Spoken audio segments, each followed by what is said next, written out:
standards. So we have these different layers of our quality assurance at the laboratory, and we also have own set of standards on how we implement all these different governing bodies and their standards. Okay. And does the lab engage, I guess, in direct oversight and peer review of analysts? We do. So we have this quality assurance program. Part of that quality assurance program is that all of our reports undergo a technical and administrative review. That means that when I write a report, a second qualified analyst that has the same qualifications and training as me would review all aspects of what I've done at the laboratory. They will make sure that I'm following all the protocols. So every report that's issued to the Alaska Crime Detection Laboratory undergoes this technical review. And then an administrative review is administrative in nature. It looks to make sure that you have all the pages appropriate, make sure that the evidence is returned. And so these two rounds of review really ensure that we are reporting out appropriate results. Okay. And have you been qualified as an expert in the field of forensic biology? I have. Okay, I'd move at this point to qualify Dr. Matthews as an expert in the field of forensic biology. Any objection? So, Judge. She's so qualified. So I want to talk a little bit about the lab procedures in general for DNA testing, and then we'll talk about the work that you did in this specific case. So in general, when an item comes into the lab and it's marked for DNA and other things, say latent prints or ballistics, what's the order of operations for the lab? So at the laboratory, it's important that we don't impact other forensic science work. So to not impact other forensic science work, DNA is special and gets to go first. As you may be aware, all of our forensic scientists are humans, and therefore they have the potential to have DNA on their bodies. So we have to keep all DNA evidence very sterile to prevent any potential contamination. Because of this, DNA sampling is always performed prior to any other latent print examination or firearms examination or chemistry. So DNA does occur first, and then if an item is going to proceed through the laboratory, it will then proceed through other sections of the laboratory. Okay. Now, if you're looking for blood on an item, is there a process that'll happen before you start doing DNA testing? There is. It's called DNA screening or biological screening. So the job of the DNA analyst is first to identify potential biological material. There's different ways we do this. During biological screening, our job is to use both visual cues, different microscopes and light sources to identify areas on an object that may have biological material. So that's during biological screening. We might use special flashlights or different types of lights, as well as microscopes, to identify, is there any potential biological material left on an object? Blood, for example, has a red-brown appearance, so we might be looking for any potential red-brown appearance on an object. Okay. And did you do that with a number of items in this case? I did, yes. Okay, were you submitted, let me just count really quick, 1, 2, 3, 4, 5, 14 potential items to test. Can I refer to my report? If it'll refresh your recollection. My report will list all items that I processed during my report.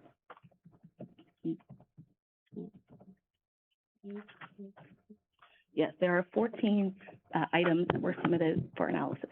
Okay, and then were 1, 2, 3, 4, 5, 6, 7 of them, did 7 of them go through pre-screening, if you will, or biological screening?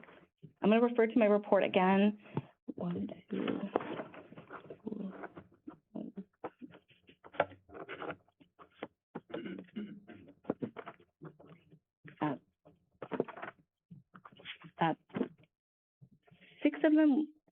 7 of them did undergo what we call biological screening, where I would have been looking for potential staining. Additional items had presumptive testing performed on them, but they were received as swabs, which meant they came in as long cotton swabs. Okay. So let's start with the actual physical evidence that you looked at and did biological screening on. The first being a case for a Glock handgun. What screening did you do on that? So I received a Glock case. It's like a plastic case. And I first looked for any potential staining on that object. I used both my own vision as well as using a microscope, and identified some areas that had potential staining Those were then tested for presumptive testing for blood. Okay, and when you say presumptive testing for blood, is that a chemical test? So presumptive testing at the laboratory, we use a test called Kastle-Meyer. This is a quick chemical reaction in which we can take a little bit of the sample and we can add 2 different chemicals on it, and if there is the potential of blood, it will change color to this bright hot pink. So when we perform this testing, if we see no color change, that indicates that we can rule out the presence of blood. If we get a positive reaction where we have that color change, it means it's presumptive positive for blood. The word presumptive is going to indicate that we cannot rule out the presence of blood, but we can't say for sure that it is in fact blood. It is a presumptive test, which means that it's not specific for blood itself. So I did perform presumptive testing on that Glock case, and it was found to be chemically negative for the presence of blood, which means I could rule out the presence of blood on that item. Okay, and, you know, we've already talked about order of operations. You're doing your testing before ballistics has come back, right? That is correct. Okay, so your testing happens before the police department knows which of the 2 weapons matches the bullets that were fired. Every case is different. In this case, I believe my analysis was performed first. And so I received these items. The firearms did come into my possession, and therefore they wouldn't make their way to firearms until after I had processed them. Okay. So did you also process a magazine and 16 cartridges with tag number 1069947? You refer to my report? I did, yes. Okay. On screening, did you find any blood that warranted further testing? There was no visual cues for the presence of blood, therefore no chemical test was performed. I used the microscope and my own vision and determined there was no areas for me to test for potential blood. Okay. Now, item 1069951 is a Sig Sauer handgun. Did you test that? I did. And tell the jury your results regarding that. So that item, there were areas of potential staining. I performed that Kastle-Meyer testing and it was presumptive negative for the presence of blood. Therefore, I can rule out the presence of blood on that Sig Sauer pistol. Okay, and I'm going to approach, if I may, Judge. Yes. Can I have the exhibit 1? What is exhibit 350? These are images from my bench notes that I take while in the laboratory. And are those true and accurate copies of photographs that you took of that Sig Sauer handgun? Yes. Okay. I'd move at this point for the admission and publication of State's Exhibit 350. Any objection? No, Judge. 350 is admitted, you may publish.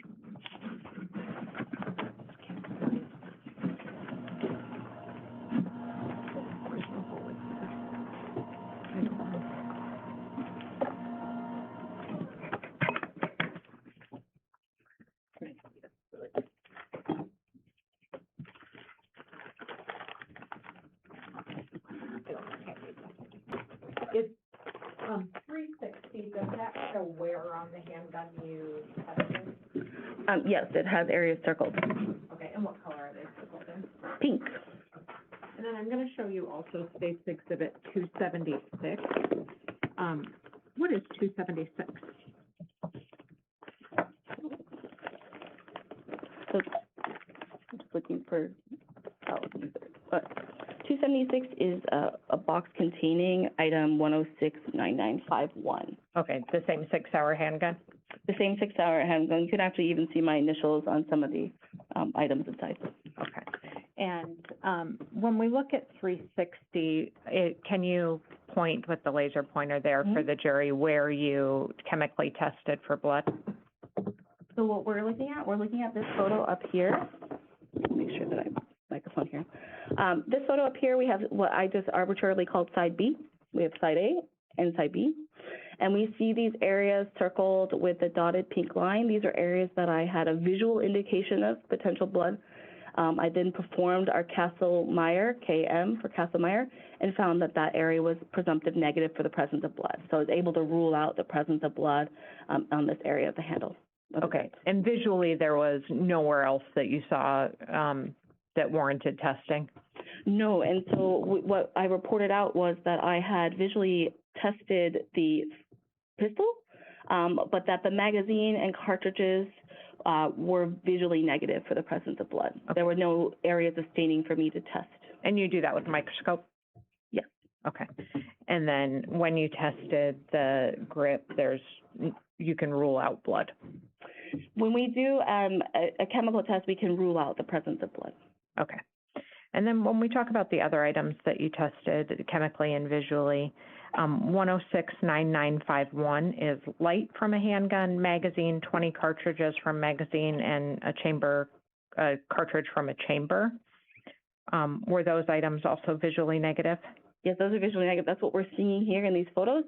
This was the chamber cartridge that arrived in a little jewelry box. And then we see here the magazine, and then the light is attached onto that firearm. And then we have the 20 cartridges here next to the magazine. Okay. In addition to the Sig Sauer, did you also test a Glock handgun and magazine? I did, yes. Okay, and what were your results on that?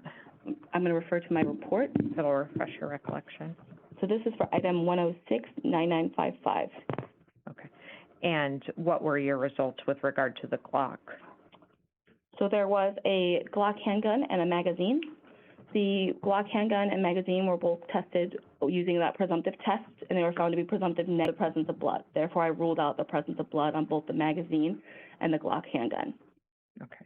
There is also cartridges in the magazine, similar to this one here. There was cartridges within the magazine and then a chamber cartridge as well.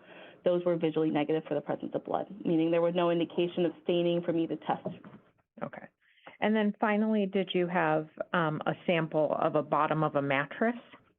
Yes, there was a swab. So again, we get these, sometimes on scene, items are collected using a swab with cotton on the end. It looks like a large Q-tip. And so I received a swab that was indicated to be from a mattress.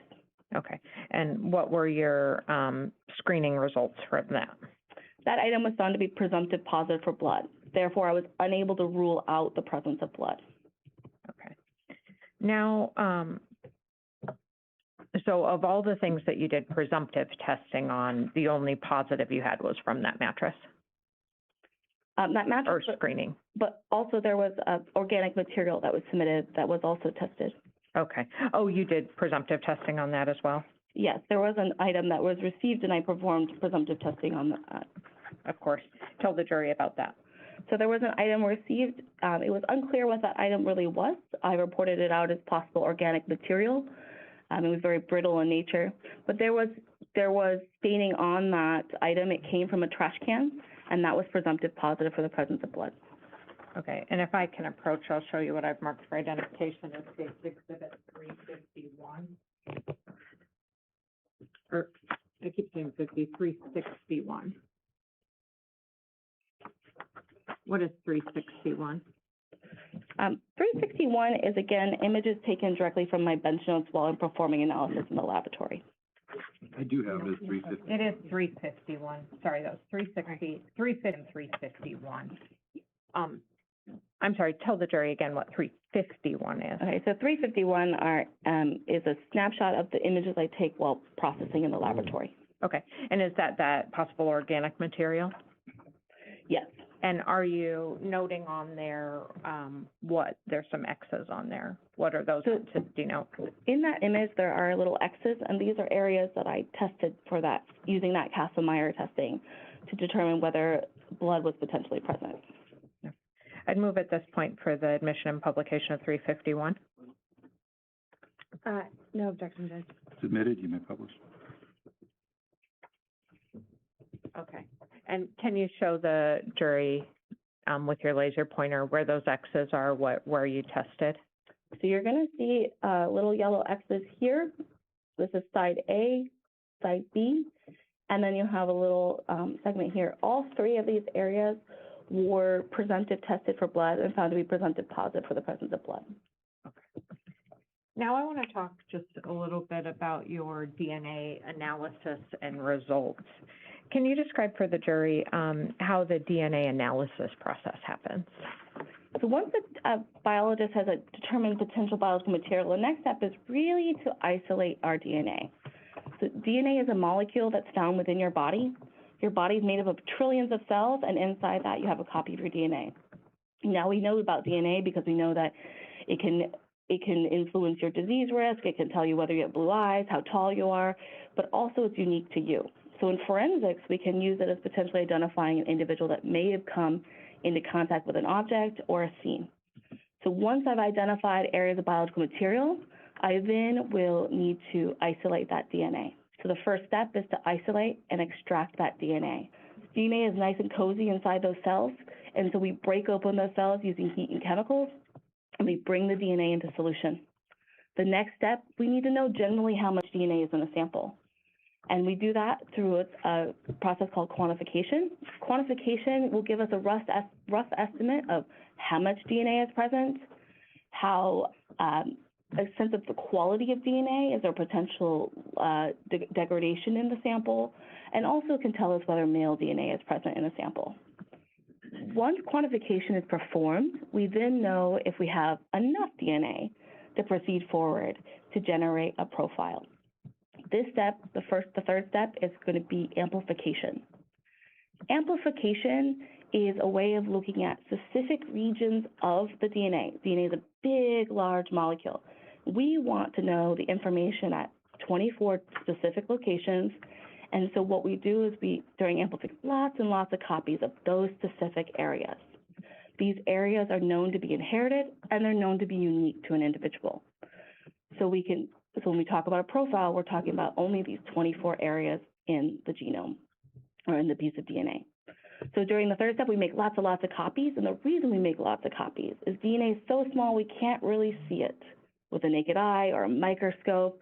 So we make lots of copies, and then on the fourth step, we detect it. We use a genetic analyzer, a machine that is able to visualize the DNA and gives us a printout of the information that is at those 24 locations in the DNA. Okay. And you went through that process with a number of items, is that correct? Yes. I'd like to kind of take them in order. You had tag number 1069962, which was labeled as placard 30. What were your results from placard 30? May I refer to my report? If it'll refresh your recollection. Placard 30 is 1069962. This came as a swab from scene. It was labeled placard 30. It was extracted, so I extracted that DNA. It had enough DNA at quantification, so I generated a profile from that sample. That sample had what we call a major contributor, major component. This is an individual that is contributing more DNA to a sample than an additional individual. So we have a major contributor in that sample, and that major component matched Saria Hildabrand. And is it Zarrius? So Zarrius Hildabrand was excluded as a possible contributor of that major component from placard 30. And I'm going to go ahead and pass around what's previously been identified as states and introduced as States Exhibit 181. You weren't on the scene. You don't know where placard 30 was, right? The only indication I have is in communications with law enforcement. It indicated a potential like cleaning object or vacuum or something. Okay. I'm not sure. Yeah, I'm sending around States Exhibit 181, which is where placard 30 was located. And you said that that was a match for Saria Hildabrand in the major component of that DNA sample? The major component did match Saria Hildabrand. Therefore, she cannot be excluded as a possible contributor of the sample. Can you put any statistical weight on that analysis?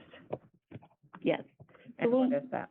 When we can perform different statistical calculations to help give us an idea of how rare an evidentiary profile might be, how common, how often we might see it in a population. So it really asks those simple questions: is how rare is a profile, and how many times we would expect to see it in a population. So when I calculate a statistic on that major component from placard 30 sample, I found it was rarer than 1 in 330 billion. So 330 billion, I know, is a really big, large number. It is roughly 1,000 times the population of the United States. So it's quite a large number. And it's actually a truncated number. So we report out our ceiling is 330 billion because it's easier to conceptualize 330 billion. And so that tells me that that profile is extremely rare. And I would not expect to see that profile from placard 30, it's rarer than 1 in 330 billion. Okay. When the next item you tested was a grip sample from that Sig Sauer, it's tag 1069969. How did that sample come to you? The Sig Sauer was swabbed prior to arriving at the laboratory. So the item was swabbed for potential, what we call transfer DNA. This would be DNA that someone came into contact, potential skin contact with an object. So think of when you're holding an object where you might come into contact. So the grip was swabbed, I believe, in this 6 hour. It came as a swab, and that did not have enough DNA to proceed forward. At that quantification step, it indicated that there was insufficient DNA for me to proceed forward with that extract at that time. Is that an unusual result? It's not unusual in the sense that sometimes samples do not have enough DNA, and we have to ensure the integrity of the evidence, so we must maintain at least half of that evidence, whether it's the physical evidence itself, so if we have a piece of a stain, we have to maintain at least half of it, or half of the extract. So when I report out that it's insufficient, it means that there's not enough in that extract for me to proceed forward with half of it. We want to preserve that other half just in case additional testing is needed. Now, did you also test a sample from its tag number 1069975 from placard 7? Yes. Oh, I'm sorry, I skipped tag 1069970, a sample from the Glock. So again, the Glock firearm that I screened in-house was swabbed prior to arriving at the laboratory, which means areas of that transfer DNA were swabbed prior to me screening it for potential blood. That sample also had insufficient DNA for me to proceed forward to generate any profiles. And then 1069975, a swab from placard 7. Can you tell the jury what your results from placard 7 were? So placard 7 was, again, a swab from the scene, and it was, I'm going to refer to my report, it was inconclusive for the presence of DNA. What that means is, at quantification, there was not enough information for me to say for sure that there's DNA in that sample or not. And just for the jury's recall, I'm going to go ahead and pass around State's Exhibit 109. It's this side, so they can see where placard 7 was taken from.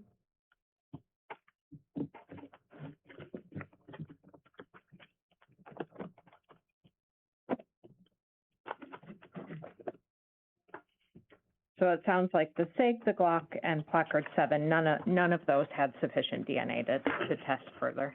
It didn't get through quantification. Yes, there was not enough DNA for me to generate a profile. Okay.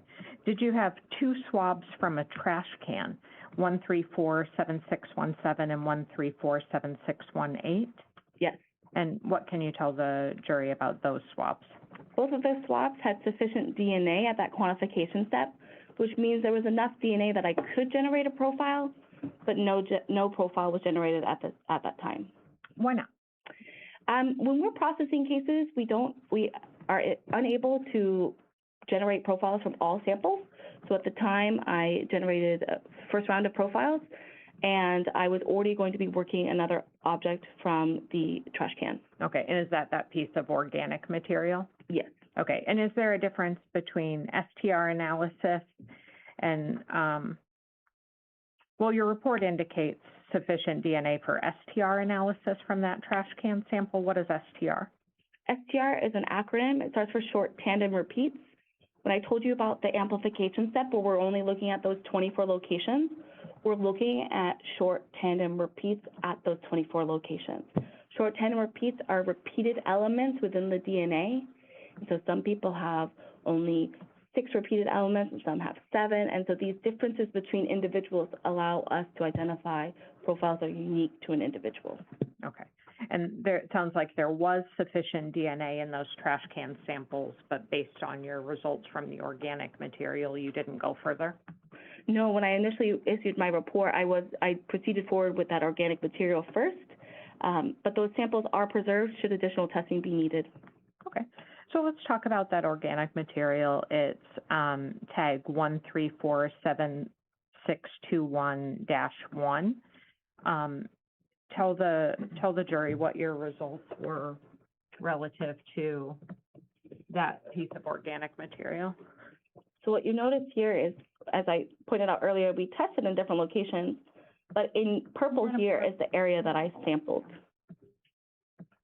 So the purple box is the area that I actually sampled and extracted the DNA from. And so when I extracted the DNA, there was sufficient DNA for me to generate a profile. That profile was a single source profile that matched Saria Hildabrand. Therefore, Saria could not be excluded as a possible contributor, and it did not match Zarrius Hildabrand, so he was excluded as a possible contributor. Okay. And can you apply the same level of statistical certainty or statistical weight to that analysis? So that evidentiary profile from this possible organic material, I did calculate a statistic again. This profile was found to be rarer than 330 billion. Does that cover everything you tested in this case? I believe we didn't speak about the mattress. Oh, you're right. Thank you. Can we go back to the mattress? You said that was presumptive positive for blood. Did you complete the next DNA quantification and analysis step for that as well? So once I knew that it was presumptive positive for blood, I then extracted the DNA from that swab. Again, it was a swab from the mattress. And that sample was found to have sufficient DNA for analysis. I generated the profile. It resulted in a single source profile, which means there's one individual in that profile. It matched Saria Hildabrand, therefore she cannot be excluded as a possible contributor. Zarrius Hildabrand was excluded as a possible contributor to that sample. Okay, and the same 1 in 330 billion statistical weight to that analysis? I did calculate a statistic again, and that profile from the mattress was found to be rarer than 1 in 330 billion. Okay. So just to summarize, it sounds like you were able to do DNA analysis and found DNA that matched Saria Hildabrand at placard 30 on the mattress and at the organic material taken from the trash can? Yes, just to clarify, it's the major component from the placard 30, but otherwise it's a single source profile from the mattress as well as from the possible organic material. And they were found to match Saria Hildabrand. Okay. And the Sig Sauer tested chemically negative for blood? Yes. Okay. Is there anything else? Okay. I believe that's all the questions I have for you. I'll have Madam Clerk turn back up the lights and I'll collect those. May we approach briefly? Yes.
Good morning, Dr. Matthews. Good morning.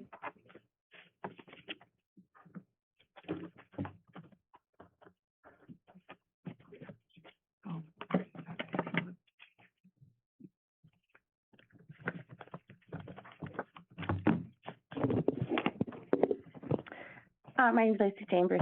I'm Mr. Hildebrand's attorney. I don't believe we've met. I just have some follow-up questions for you. I want to start with your report. you referenced your report a few times during your direct testimony with Mrs. Dunlop. When you were finished writing your report, do you send it to the law enforcement officer who requested the report? Once it's gone through that technical review we talked about, and the administrative review, then it is released to law enforcement. And in this case, do you recall who in law enforcement you released your report to? I'd have to reference the report. It should be at the top. Is it okay if I reference my report? It was issued to Detective Troy Clark. And I want to direct you to a few aspects of your report. First, I want to start with the tag number 1069-969, the SIG grip sample. Is this the? It'll be on page 2 of your report. I'm going to refer to my report. You said 1069-969. 969. Oh, the SIG grip sample? Yes. So I want to talk a little bit about what your report means. Do you recall if you noted in your report to contact the analyst to discuss options for possible future testing of this sample? Is that something you recall putting in your report? Yes. What future possible testing could have been done? When we include that language in the report, it means that there's not enough DNA in our half of the extract to proceed forward. The possible future testing means we would need to consume the extract to generate a profile. And since this could impact the evidence itself, we don't do that without a conversation. And do you recall if there was ever a conversation that happened about future possible testing in this case?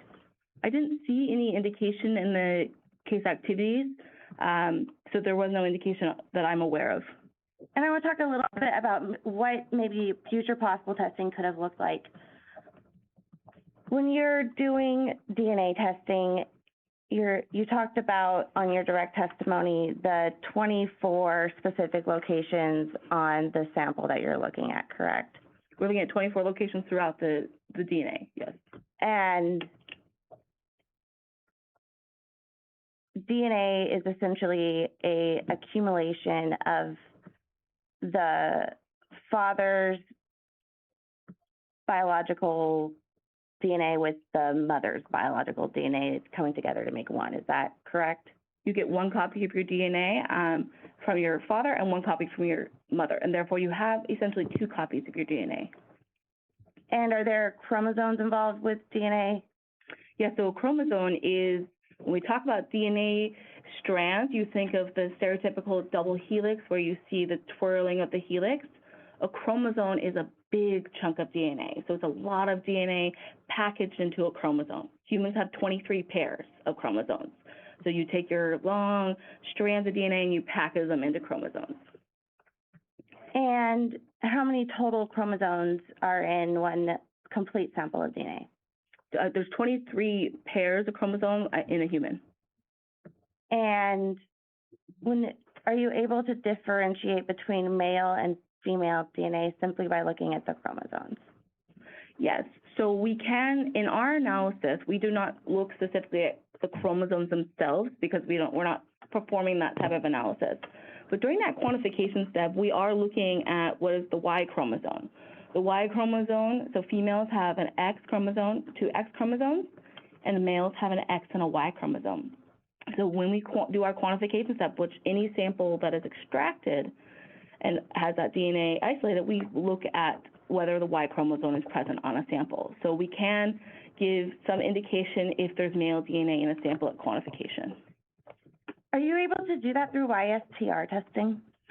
YSTR testing, when we refer to YSTR testing, we're referring to, when we talk about STR testing, which is what we've talked about today, we'll look at all the DNA, throughout the DNA. YSTR analysis looks only at the Y chromosome. So it focuses only at the Y chromosome, and So it's only the Y chromosome. So you're not going to see any DNA from female contributors. It's really going to look at the Y chromosome itself.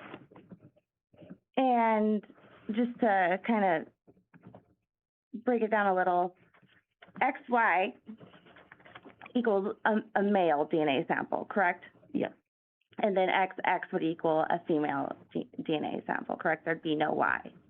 Yes, there'd be no Y, so we would see only an X present. And so when we see a Y chromosome, we know it's male DNA. We know that there is male DNA present, yes. And I want to take you back to the SIG grip sample. You indicated that quantification results do not indicate sufficient DNA for further analysis, correct? Yes. Please contact the reporting analyst to discuss options for possible future testing of this sample, correct? Yes. Could future testing, if presuming the sample was consumed, could you have looked to see if there was the presence of a Y chromosome? I would have to look at the quantification results. The quantification results that have already been performed would indicate if there's Y chromosome present or not. So if you want me to look at the raw data, it would determine whether there's a Y chromosome present. That could impact your future testing. But it's important to understand that the sample was insufficient for any testing. It was too low for any testing when I reported it.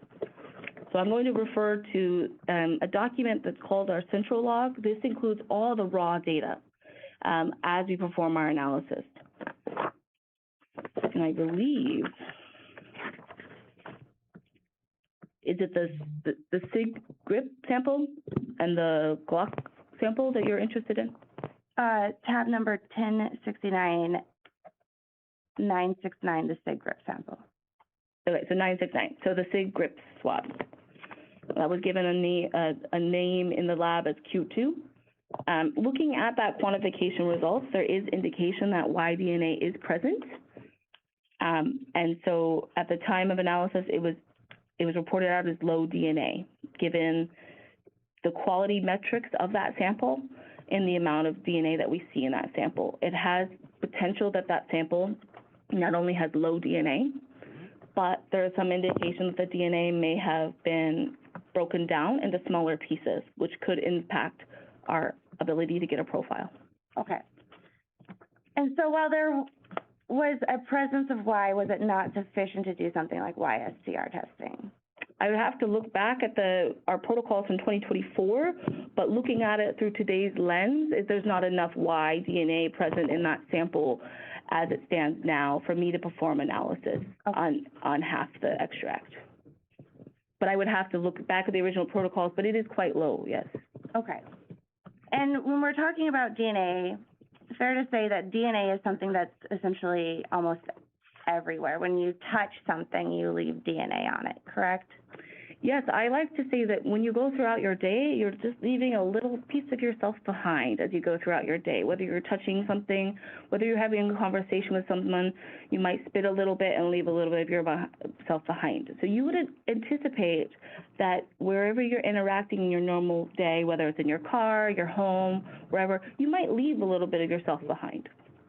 And there's also a process called transference with DNA, where essentially, for example, if I touched this microphone and then Ms. Dunlop came and touched this microphone, there's a potential Ms. Dunlop could actually have acquired my DNA from the mere touching of something I touched, correct? So what we're referring to now is called transfer steps, and so transfer DNA. So we say primary transfer is the initial transfer from the individual to an object, such as the microphone, for example. That's a primary transfer. Secondary transfer occurs when another object or another individual comes in contact wherever that DNA was deposited. So that's the second transfer. So if I touch this and then someone else touches it and we swab their hands, there is the possibility that a little bit of myself might be on their hands. The amount of DNA that transfers, there's a lot of factors that go into that, but yes, secondary transfer does occur of DNA. Thank you.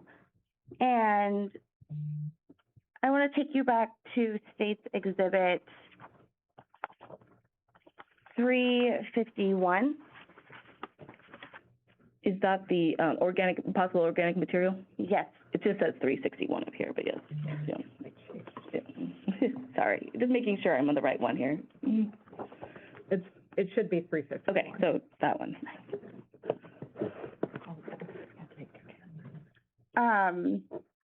So I want to talk a little bit about State's Exhibit 351 and what you keep saying.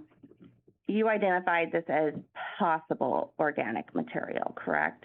Yes, I refer to it as possible because I didn't perform any testing to determine what it could be. It was not recognizable in any way based on my training to determine what it was. It was very brittle in nature, and it was very fragile, but I don't actually know what material it could be, just that there was visible staining on the item, which is where I sampled. And what you actually tested was a blood sample on the possible organic material, correct? It was a presumptive positive sample, so it means that blood is potentially present, but I cannot say for sure that blood was present. And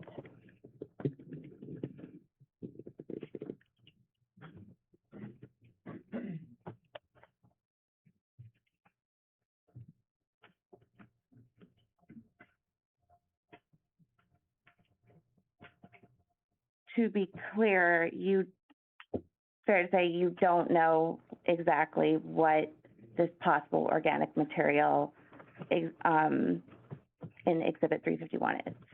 I have no idea what it is. I just know that when I extracted a stain from that object, that profile matched Saria Hildabrand.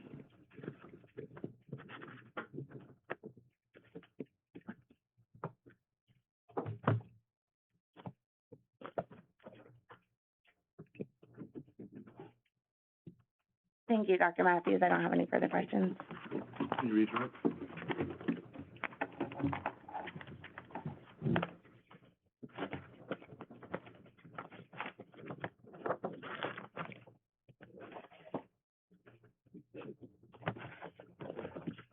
So it sounds like when you talk about additional possible testing that could have been done on the grip swab from the Sig Sauer, that would require consuming all of the sample? Yes. And your protocols don't let you consume all of the sample? No, they do not allow us to proceed forward if we need to consume the extracts. Why not? Because we are legally required to maintain at least half of the evidence. In science, you can imagine we do like to do repeat testing. And so we like to have the opportunity to repeat test if we need to. So therefore, we have to maintain half the original material or half the extract. Okay. And it sounds like the quantification was so low that future testing was unlikely to be helpful anyway? We set our quantification cutoff at where we would expect the potential to have an interpretable profile. So when it's less than that, it is unlikely you're going to obtain a full profile. It's not to say that you wouldn't obtain a profile, but that it's quite low. Okay. And it sounds like you did have some indication that there was Y chromosome DNA in that sample? Specifically looking at that Sig Sauer sample, we did indicate that there was TY. So that means that there was a Y chromosome present in that sample. Indicating that what you did have showed the presence of male DNA. It's important to caution a little bit about quantification results. Yes, it indicates that male DNA is present, but it does not indicate that only male DNA is present. But yes, it does indicate that there is the potential for male. Okay. And it would be confounding to testing if multiple people had touched the item afterwards, potentially, between the time of the crime and your testing. So when you have a low sample, and then you have the potential of multiple contributors, you're really fighting the sample because you have so little DNA to start with. And when you have multiple people, it can make quite difficult to be able to isolate a single individual or two individuals from a sample. Okay. And so just to clarify the results that you were able to get, the organic material was presumptive positive for blood? The possible organic material was presumptive positive for blood. Okay, and that the DNA matched that of Saria Hildabrand? Yes, the single source profile did match Saria. Okay, and the swab from the bottom of the mattress was again presumptive positive for blood? Yes. And it matched Saria Hildabrand? Yes. Okay, and then placard 30, which the jury's seen as by that cleaning machine was, again, presumptive positive for blood? I would need to refer to my report. There were some that we did not test. Do you know that might not have been presumptive? I did not test that sample. You're correct. So, did you test it for DNA? Yes, And the major component of that matched Saria Hildabrand? yes. Okay, that's all the questions I have. Thank you, Doctor. Thank you. Yes.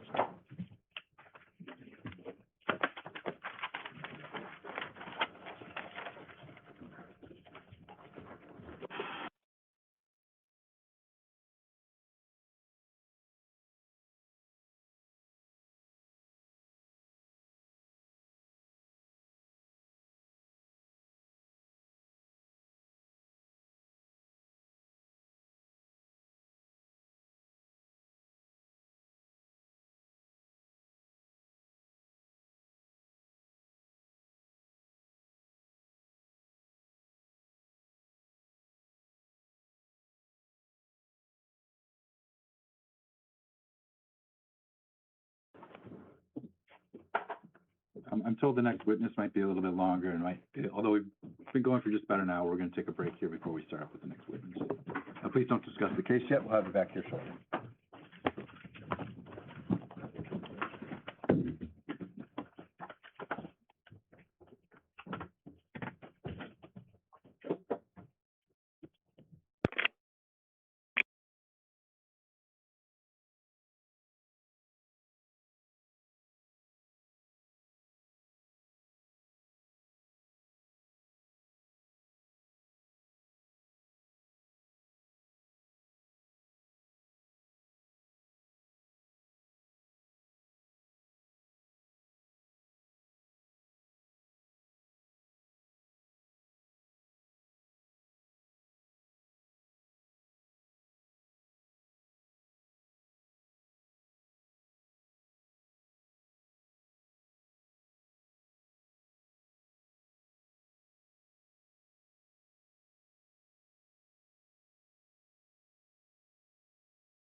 want to bring the array for the jury?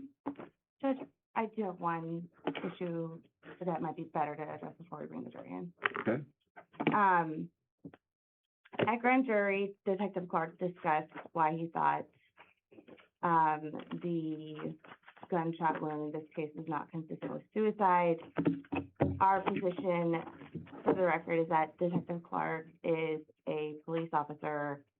He is not qualified to discuss the issue of, is this a homicide versus a suicide, unlike the medical examiner. The court allowed the medical examiner to do that over our objection. But I think that there are fundamental differences between a medical examiner discussing manner of death versus a police officer. right, and a police officer has to make some decisions as they're investigating is how they're going to proceed forward, and one of those decisions is, does this look like a homicide or a suicide? And so he can't conclusively say one way or the other. If you try to take the stand and say, yes, I know for a certainty that this, you know, but he'll be able to testify as to his observations and what he did in response to those observations. And part of that testimony may be that I have my observations and my training experience, my years of being, and I'm assuming he's come across suicides in the past. He can differentiate between his experience with suicides and his experience with homicides. And so over your objection, I'm going to allow him to testify to that. If it gets to an expert level, you can renew your objection, but I'm not taking that as expert testimony. I'm taking it as an officer talking about his experience. And for the record, we're making this objection pursuant to Stacy v. State and the due process clauses of the state and federal constitution. All right, thank you. Anything else? No, I would just note Stacy's about notice, and that testimony was in the grand jury. Right.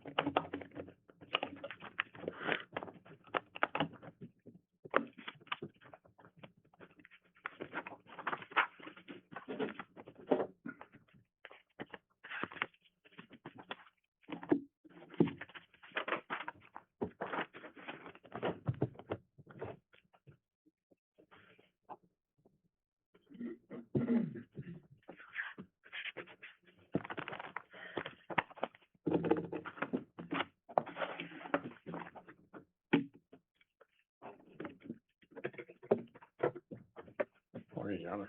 Good, how are you? Good, sir.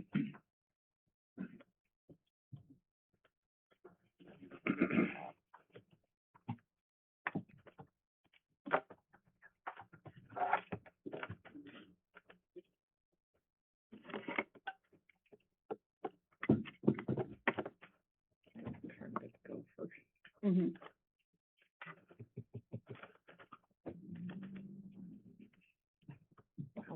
Yeah.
Thank you. Please be seated. Detective Clark, if you'd remain standing, please raise your right hand.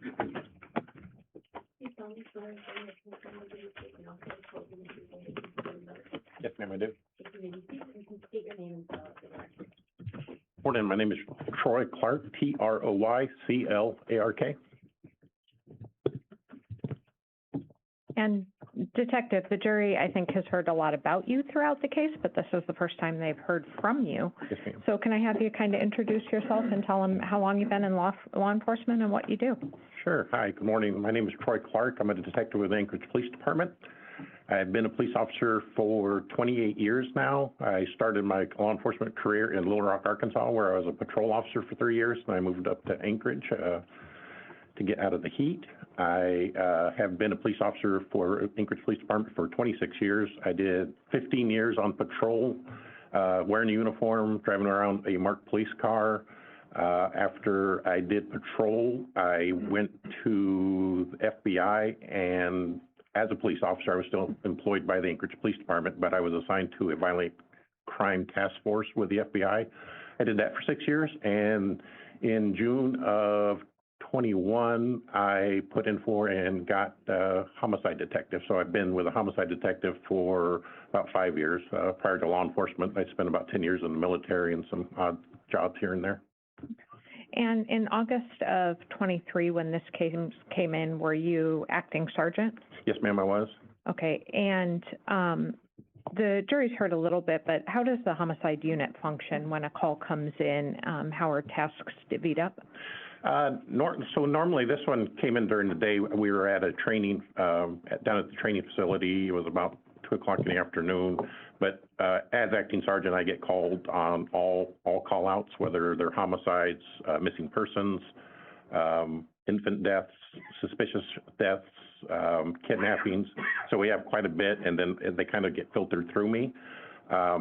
So in this case I got informed about a missing person case that I felt warranted me to look into personally.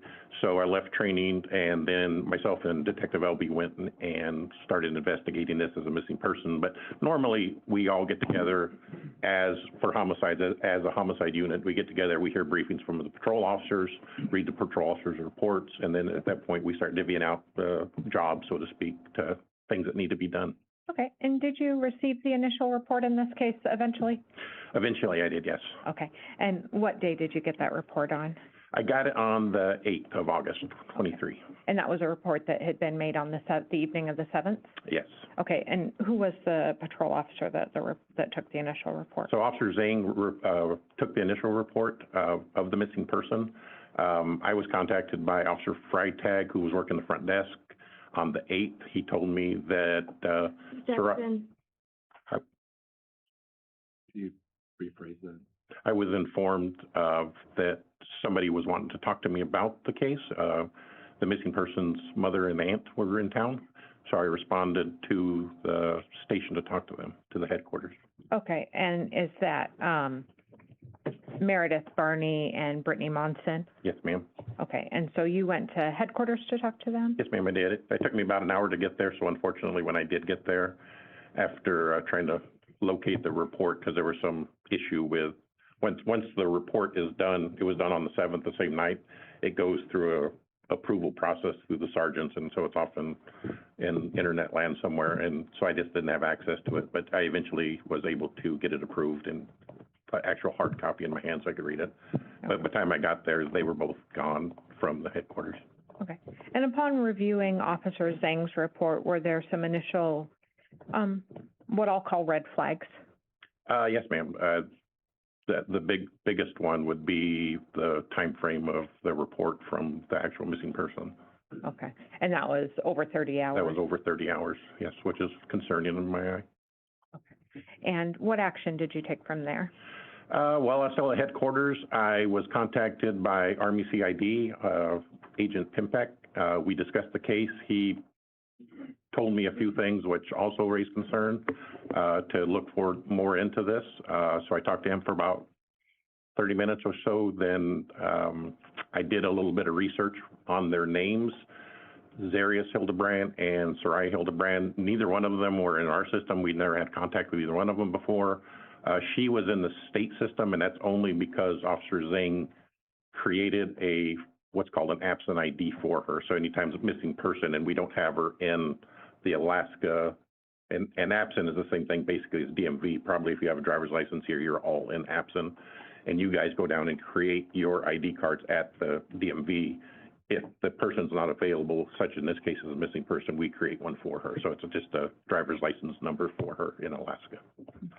But after that, we actually responded to 5210 Mockingbird Drive, the Alpine Apartments, to make contact with Zarrius. And then when we got there, we actually made contact with Saria's mom and aunt in the parking lot, talked to them. And where did you speak with them at? We talked to them in the parking lot, right outside the building at 5210. Okay, and was that a fairly lengthy conversation? Yes, ma'am. Okay, and did they give you some information about Saria's general habits? They did. We talked about, and I think we actually met them inside the lobby of the rental office, but eventually we had moved outside to the parking lot. Talked about kind of her and Zarrius's relationship, how long they've been married, that sort of thing. I was informed when she last talked to her via text on Saturday night, and then we went from there. Eventually, I was made aware that Zarrius was in the parking lot because she told me I was informed that she got a text from him that he was home, so we went and met with him then at that point. Okay, she being Meredith? Yes, ma'am. Okay, Sorry. so to break a couple of those things down, the last contact she had from her daughter was Saturday night, and that was via text message? Yes, ma'am. Okay, and I think the jury's seen the picture of Mr. Hildabrand and Saria with the pickle? With the pickle. Okay, and she showed you that contact? That's the same picture she showed me, that's the last time that she chatted with her. Okay, and then while you're talking with Meredith, Barney, and Miss Monson, they received communication from Mr. Hildabrand? That's correct. Okay, that he was returning home? That he was home. Okay, and so then you went with and met with Mr. Hildabrand? We did. We met him in the parking lot, asked him if we could talk to him. He led us inside the front door. He opened the front door. He led us inside of his apartment. We went inside of his apartment and interviewed him. Okay, and that was you and Detective Elby? Detective Elby, yes, ma'am. Okay, now the jury has heard the audio from that. Fair to say that audio is a little difficult to hear? It is a little bit hard to hear. We use our phones, so there's a recording app on our phones. So basically, I had my phone on the table, the kitchen table, which I think you saw pictures of. I sat at the table, and then he was in the living room with us. Also, Miss Barney and Miss Monson also came into the room with us. So, and then there was, you probably remember the dogs barking. It was terribly loud. It wasn't the best audio. I have to admit that for sure. There's an air conditioner? There's an air conditioner. There was a lot going on there. Okay, and at some point, Miss Barney and Miss Monson took the dogs and left? Yes, ma'am. And you asked Mr. Hildabrand to turn the air conditioner off? Yes, ma'am. Okay. When you first walk in the apartment, did you make any observations? My first observation, and it just kind of comes going with being a police officer for 28 years, you always want to secure weapons. There was a Glock handgun in a holster on the table, and then there was a Sig Sauer P320 handgun on the table. I asked him if I could move those, which is pretty standard practice in law enforcement. Basically, all I did was pick them up, and there was as I'm sitting at the table looking at the kitchen, there's a small closet or pantry or something that was behind there. Basically, I moved those in the holsters to inside the pantry, and that way, if something bad happened, he didn't have access to those weapons. So. Okay. And what did he tell you in that first contact about the last time he had seen his wife? I was told the last time he'd seen his wife was about 10 o'clock on Sunday morning. He said that she left wearing, basically he described as all black, which I think is the uniform of the day over at Bread and Brew. He said he left on foot. He told me that she left with her purse and walked to work.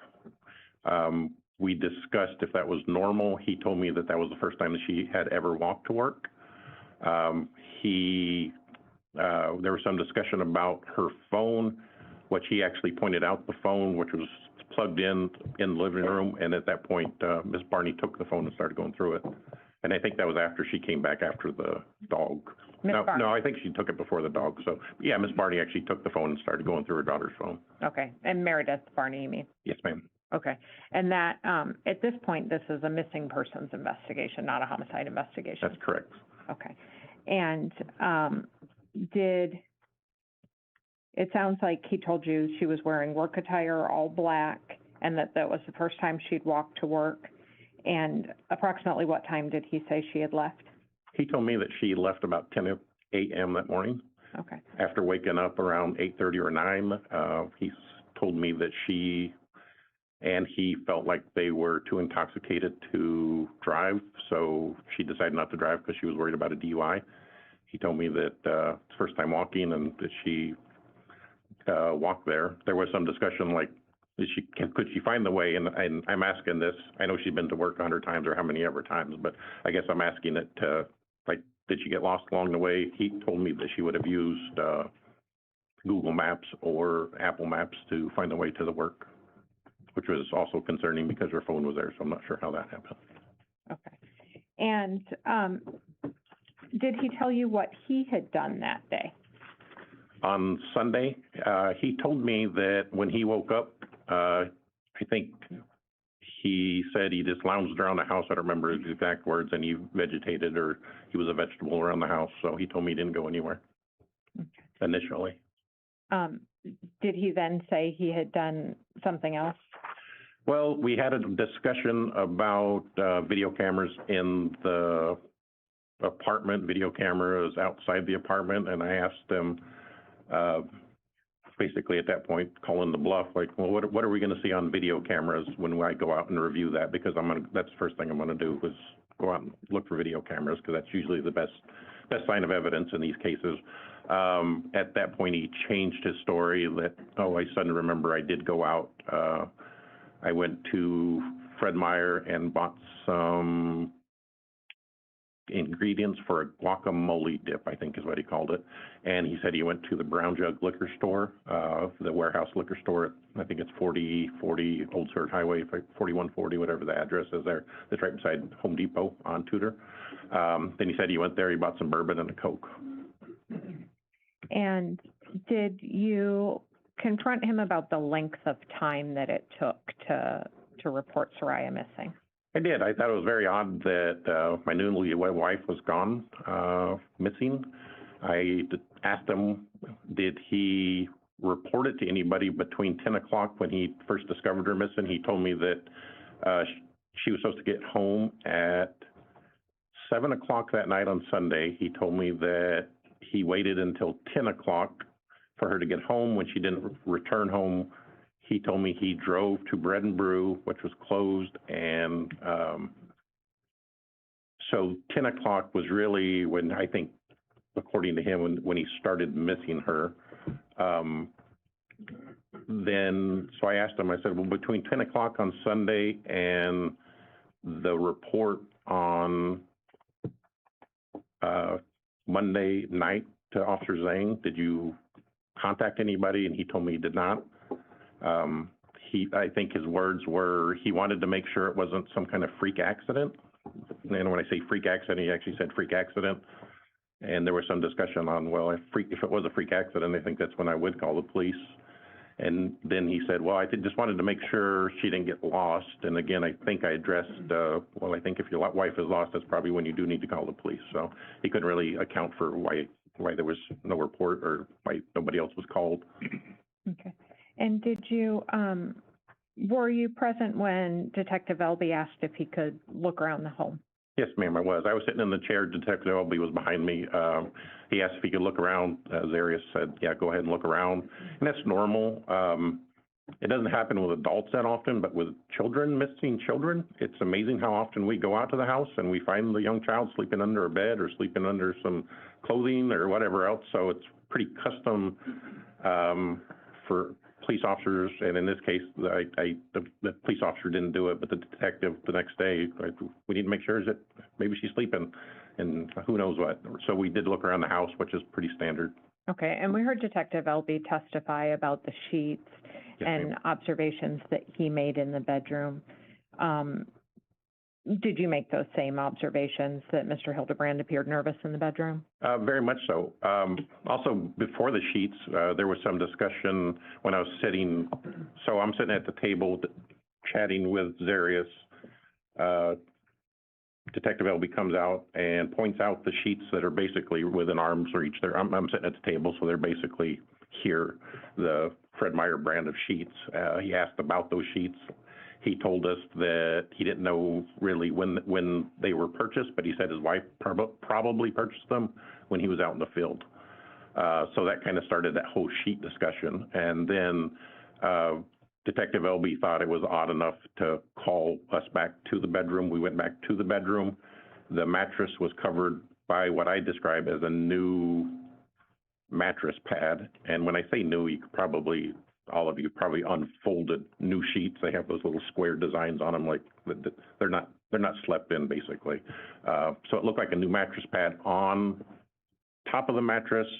Underneath the mattress, you can kind of see just the hint of dark blue or navy blue fitted sheets. And so there was discussion on why is the mattress pad on top of the sheets, and he said something about him buying it that way, the bed that way. And he lifted up just the very corner of the mattress and showed us those navy blue fitted sheets covered up by a brand new mattress pad. So we had that discussion, and at that point we asked him, well, can we, in my opinion, he was hiding it. Objection. Go ahead.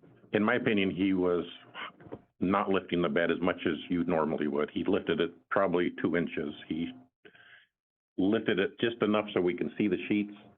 We couldn't see under the bed. We couldn't see anything else. At that point, we could kind of see that there was some space between there. I think, I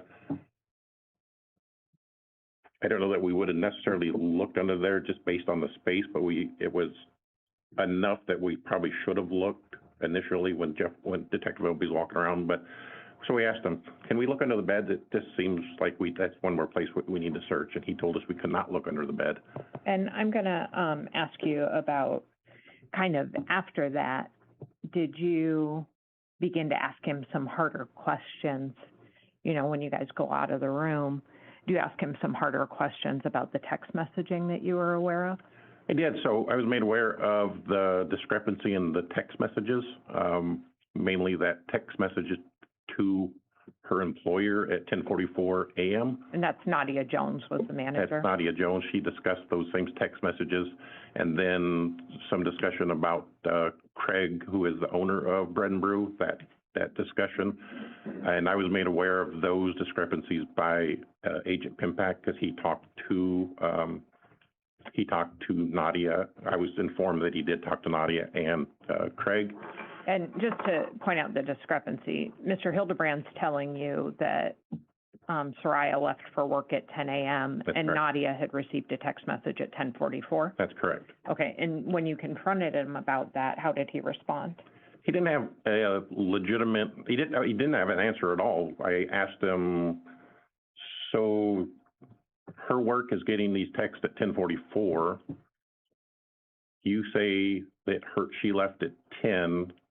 We all know, including her mom, knows now that the phone is still here. She didn't leave with the phone. How's that happening? How did your wife send, basically what I'm asking him, how did your wife send this text at 10:44 when her phone is here with you? And she's obviously walking to work. And he didn't have an answer for me. Okay. After you finished speaking with Mr. Hildebrand, who did you contact next? Well, after I talked to Mr. Hildebrand, or I think it was during I was talking to Mr. Hildebrand, I got... Well, let me actually just clarify a couple of things about that conversation. So at this point, her being Meredith Barney has Saria's phone in her possession. That's correct. Okay, and you were told that Saria left at 10 a.m. wearing all black and carrying her black wallet or purse? Yeah, basically described it kind of like a day pack or a fanny pack kind of thing.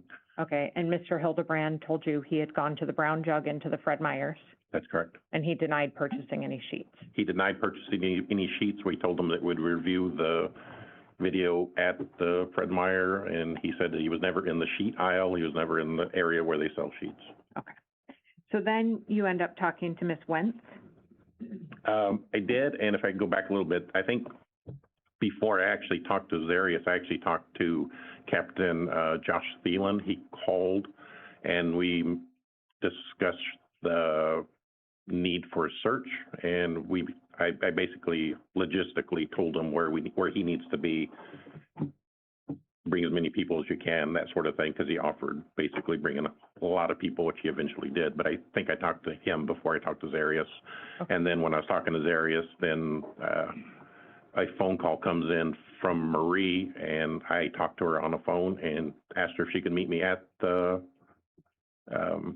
apartment building, at his apartment building at 5210, and discuss, because she seemed like she would have the most knowledge at that point. Her best friend's missing, and one of the last people to see her anyway.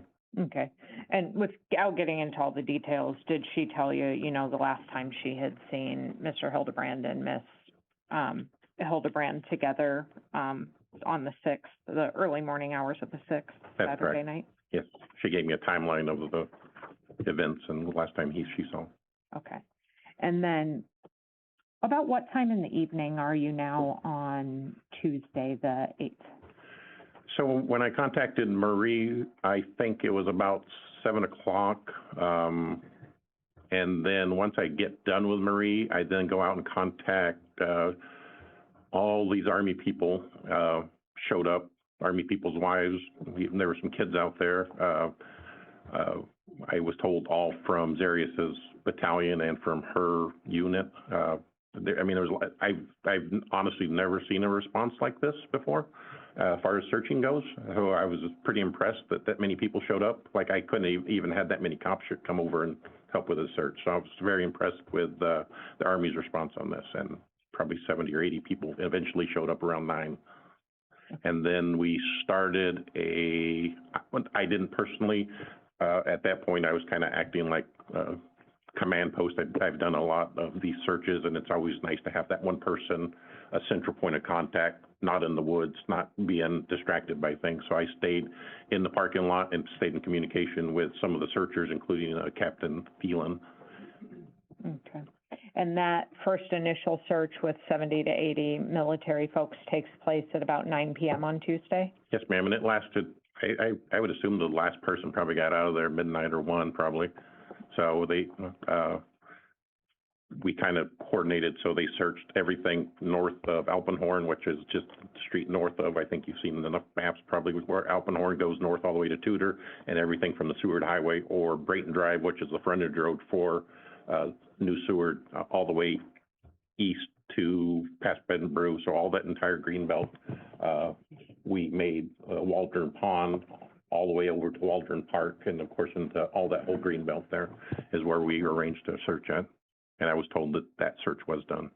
Okay, so I'm going to have you make some marks on some exhibits for me, just so that the jury knows what areas we're talking about. I have a red Sharpie because we've previously had Mr. Engstrom mark on Exhibit 17, which is the apartment. Yes, ma'am. And we've had A1 Landscaping, Mr. Giles, mark on Exhibit 46, but I'm going to have you make a couple of marks on those exhibits for Yes, me. ma'am. Okay, so starting with Exhibit 17, is that an up close of the building that Mr. Engstrom and Mr. Hildebrand lived in? Yes, ma'am, it is. Okay, and there's kind of a long side and a short side on that? That's correct. Can I have you put an E on the side that Mr. Engstrom lived in and an H on the side about where Mr. Hildebrand's apartment was?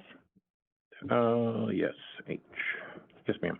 Okay, so you've got an E and an H? Yes, ma'am. Okay. And so for the record, you've marked Mr. Engstrom on the short side, Mr. Hildebrand on the long side. That's correct.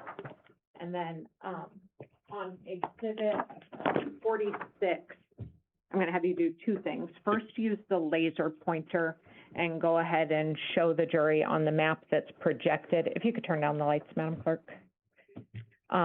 Which of those 4 buildings that comprise Alpine Apartments was the Engstrom Hildabrand building? So this is Alpenhorn Road right there. This side of this long building, so this entire building is 5210. Mr. Hildabrand and Saria's apartment is about midway down here. Sorry for the shaking. And then Mr. Engstrom's apartment's about right here. So that apartment right there, the very north one of this building, or this complex. This entire complex is Alpine Apartments, and each of them have a different address. It's 5210, or 5210, and then this one's like 5215 or something, but it's all Alpine Apartments, but they do all have an individual address. Okay. Can you go ahead and circle on the map in red the building that was theirs? Yes.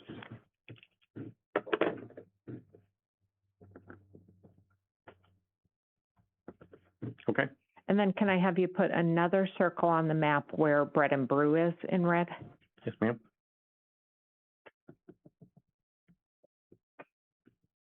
Okay. And then we're going to get to this later, but were you present at the storm drain after Saria's body was recovered? Yes, ma'am, I was. And can I have you put in S where that storm drain is on the map? Did you say an S? S. Like Sierra, Like Saria and okay. storm drain? Yes, ma'am. S. It's going to be over the top of the SM where the trash can was found, but it's Okay. basically the same place as where SM circled and I think described where you found the trash can. Okay. And then now on the map, the jury heard when they were listening to that audio, Mr. Hildabrand tell you what route he believed Saria would have walked. Mm-hmm. Can I just have you show the jury that with the laser pointer? Sure. So he described that she would have took the access road or the trail system. And that would have been through here and up through that area there. Okay, so the opposite side of where that access road is? That's correct. And something to note here, and he sounded like he went out there, that there's only one bridge and it's right there across Campbell Creek. So you either can go north here on the access road, or you have to go here to where that bridge comes from Tudor Elementary School to get up into this neighborhood. There's another bridge up there that actually crosses Campbell Creek. Okay. Can I have you kind of do a dotted line on the map where he showed you that she likely would have walked?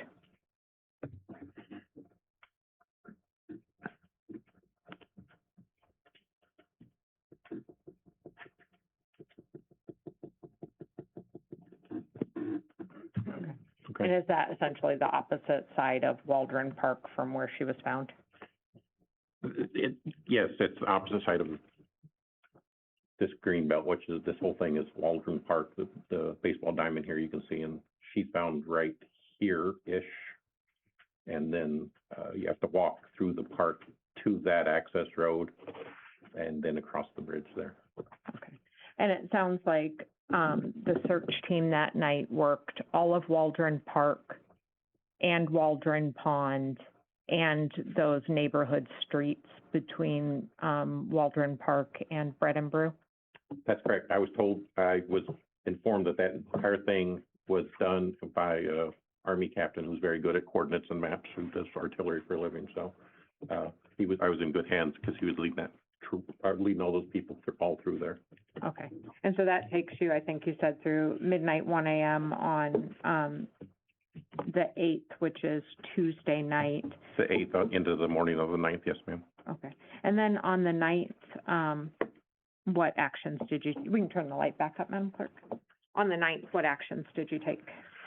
On the 9th, I went in after about a 24-hour day. I think I didn't come back to work until 9-ish that morning. I And if I step back a little bit, on the 8th, I did what's called, we have all the traffic cameras that are at major intersections in town have cameras on top of them. So if you run a red light, they don't use it for red lights, but you could probably be seen running a red light. So we often get those. And so on the 8th, I ordered traffic cameras for Tudor and the old Seward, Tudor and New Seward, Tudor and Abbott Road, which would be to the south of the apartment buildings, and I wanted those reviewed. I also, just to put some more things that I did and some more effort we put into it, we did put out what's called, it used to be called a rave. Now it's called a nixle. I don't know if you've signed up for nixles. Basically, it's APD putting out, hey, this person's missing, put people on the lookout for them, comes up over your phone. So I did that on the night of the 8th when I was basically monitoring the command post. But when I got in on the next day on the 9th, those traffic camera videos were available, so I coordinated with 5 police officers who were in the building, and they assisted by reviewing those to see if maybe they saw Saria walking out or somebody carrying Saria walking out, but it would have had to been at one of those intersections, and I was informed that they never saw anything of evidence.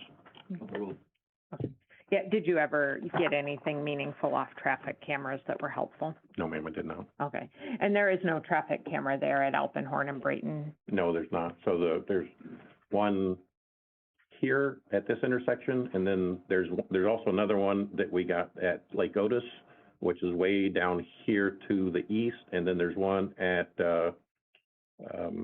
Dowling. I'm sorry, I don't know what I said earlier. Dowling is down here. There's a roundabout down here, and there's one down there at the roundabout. Okay, so those more major intersections. Yes, ma'am. Quite a ways away from Alpine Apartments.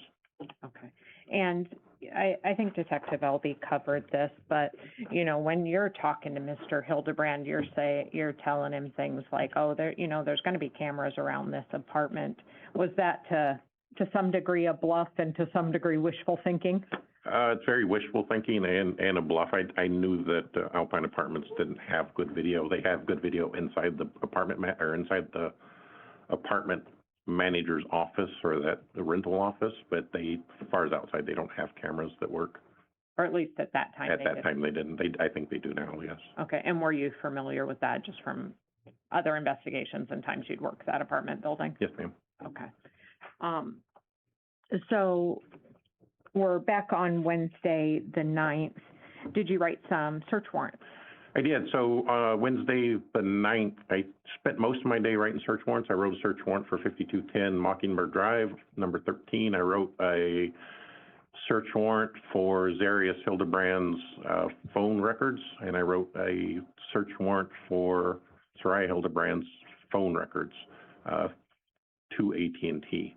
A lot of the day also, I did a lot of coordination with the AST search team who ultimately came out. So anytime we have a search, they're the official search team for Alaska, and you have to go through the troopers to do that. So there's a lot of coordination between the troopers, and then ultimately the search team leader, which I don't remember who it was at this point, calls me for information about the case, where to look, where not to look, what's looked before, and then they come out and do that. So there was a lot of coordination through the day between writing search warrants and then doing the coordination for the search team. Okay. And did you ultimately get those warrants approved? Yes, ma'am. It was close to, gosh, I don't know, 9 o'clock at night, I think, that those warrants were approved. Okay.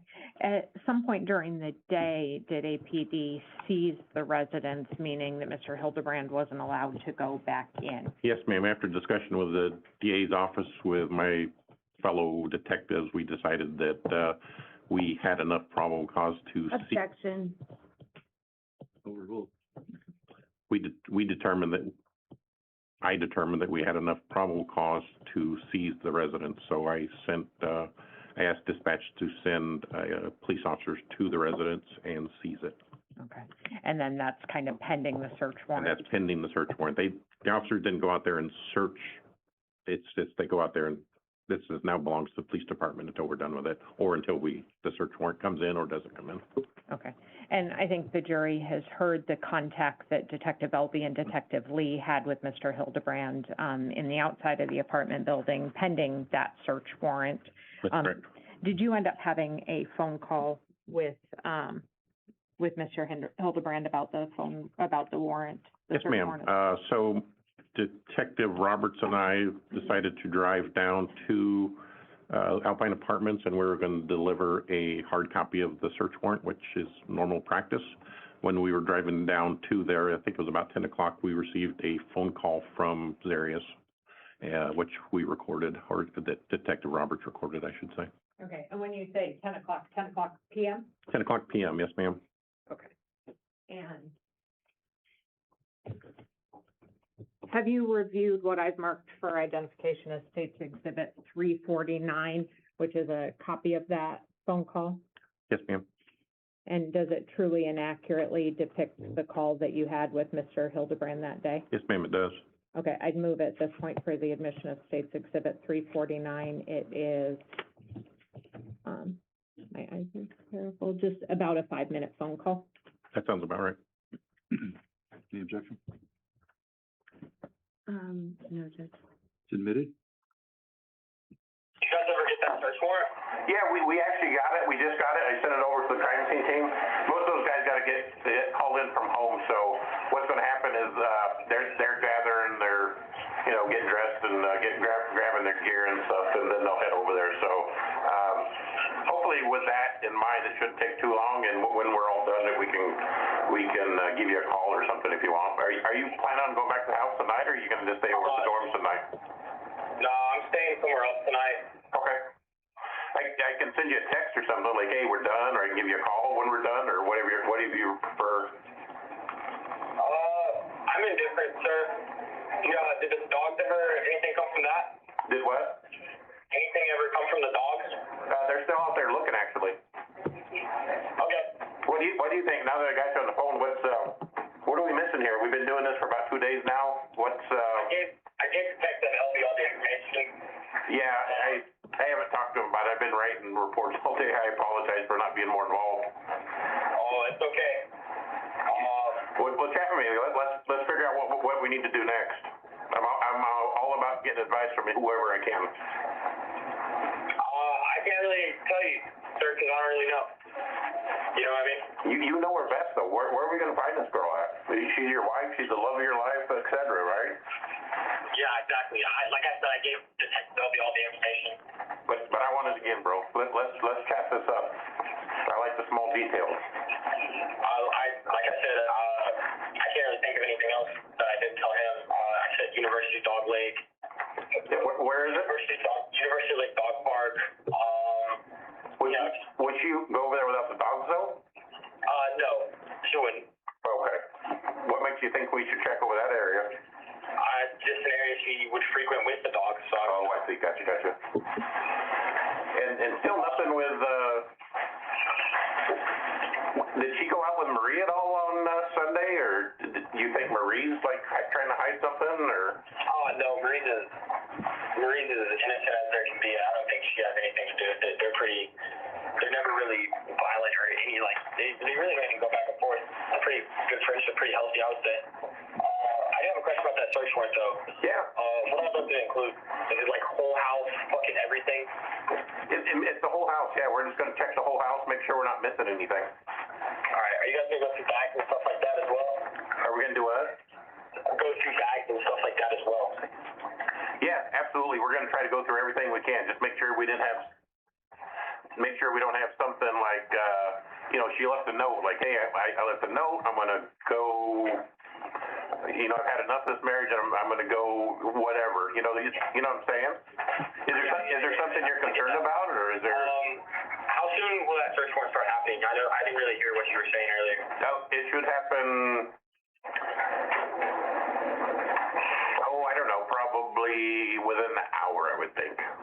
To be honest, they're like I say, they're calling all these guys from home, so it kind of depends on when they get up, get a shower, get their pants on, that sort of thing. Yeah, and then what, you think the search warrant itself will take 2-3 hours as well?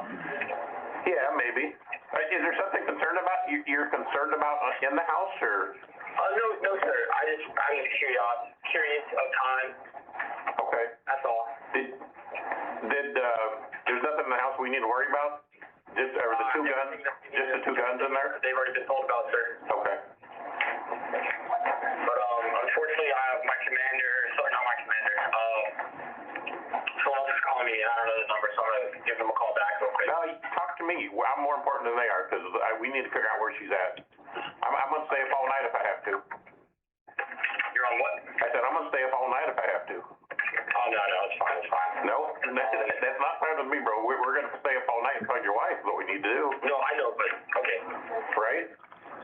Yep, that is correct, sir. So you help me out. What are we gonna do to find your wife? There has to be some small piece that we're missing. There's always some small piece of the puzzle that we're, not thinking of, or, and you're always the best person to ask, being the husband of her, because you live with her 24/7, except, when you're at work and she's at work, right? Yeah, absolutely. What are we gonna find under the bed? Is there, in like 5 minutes, I have to carry a bunch of stuff inside. Yeah, call me back in 5 minutes. All right, thank you, bye. Yeah, I'll talk to you soon, Matt. All right.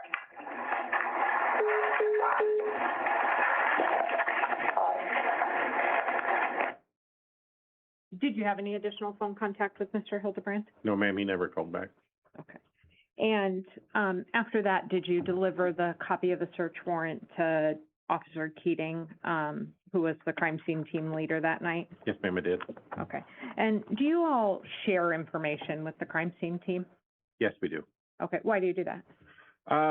Well, I mean, if you take this courtroom, for example, you come in here and if you know where maybe the crime happened at, if you during an interview, somebody tells you something, there's not a need to go over the entire courtroom with a fine-tooth comb. So if the shooting happened behind that desk, you'd have him concentrate behind that desk. So you want to tell him where to concentrate his efforts at, because, I mean, with any household, there's just so much stuff to look through. You don't know what belongs, what doesn't belong, what might be out of place to you, may not be out of place to the Hildabrand family, so. And despite that coordination, is it fair to say they use a fine-tooth comb? Yes, ma'am, it's very monotonous. I could never do it. They go through there and swab and picture and photograph everything, so. Okay. And that process takes sometimes over 12 hours? Absolutely. Okay. And are you in coordination with them as they are finding things? Yes, ma'am. Okay. Do they deliver their photos electronically to the homicide unit? They do. Those are, now with the iPhones and so forth, all that stuff is pretty much not instantaneous, but all you got to do is hit submit, and it goes to a system we call Axon, and then Axon is on all of our desktops, so I can start reviewing photos as they come in, interviews as they come in, et cetera. Okay. And the next day, were you reviewing some of those crime scene photos? I was. And did you notice anything particular that piqued your attention? I noticed a mop bucket that seemed out of place to me. I looked it up. I don't remember the brand of it. I'd have to look at my report, but I looked it up on the internet, and it was a brand sold by the Lowe's company. So what did you do with that information? I called Detective Lee, who was out doing follow-up on this case, and asked him to go to Lowe's. I was informed that he was already at Lowe's. Okay, because he had been coordinating with Agent Pempek? Agent Pempek, yes, ma'am. Yes. Had information that the defendant had been to Lowe's? Yes, ma'am. Okay. And so you gave Detective Lee the information about the mop bucket while he was collecting information about the trash can? That's correct. And then he gave me information about the trash can. Okay. In return. And based on the information you learned about the trash can from Detective Lee, what did you do? Well, I thought it was very suspicious that... Objection. Overruled. I thought it was very suspicious that somebody who had a missing wife would be out shopping for a 96-gallon toter trash can. So I immediately, what went to my mind is what I thought we had to go out and find that trash can. You focus, please.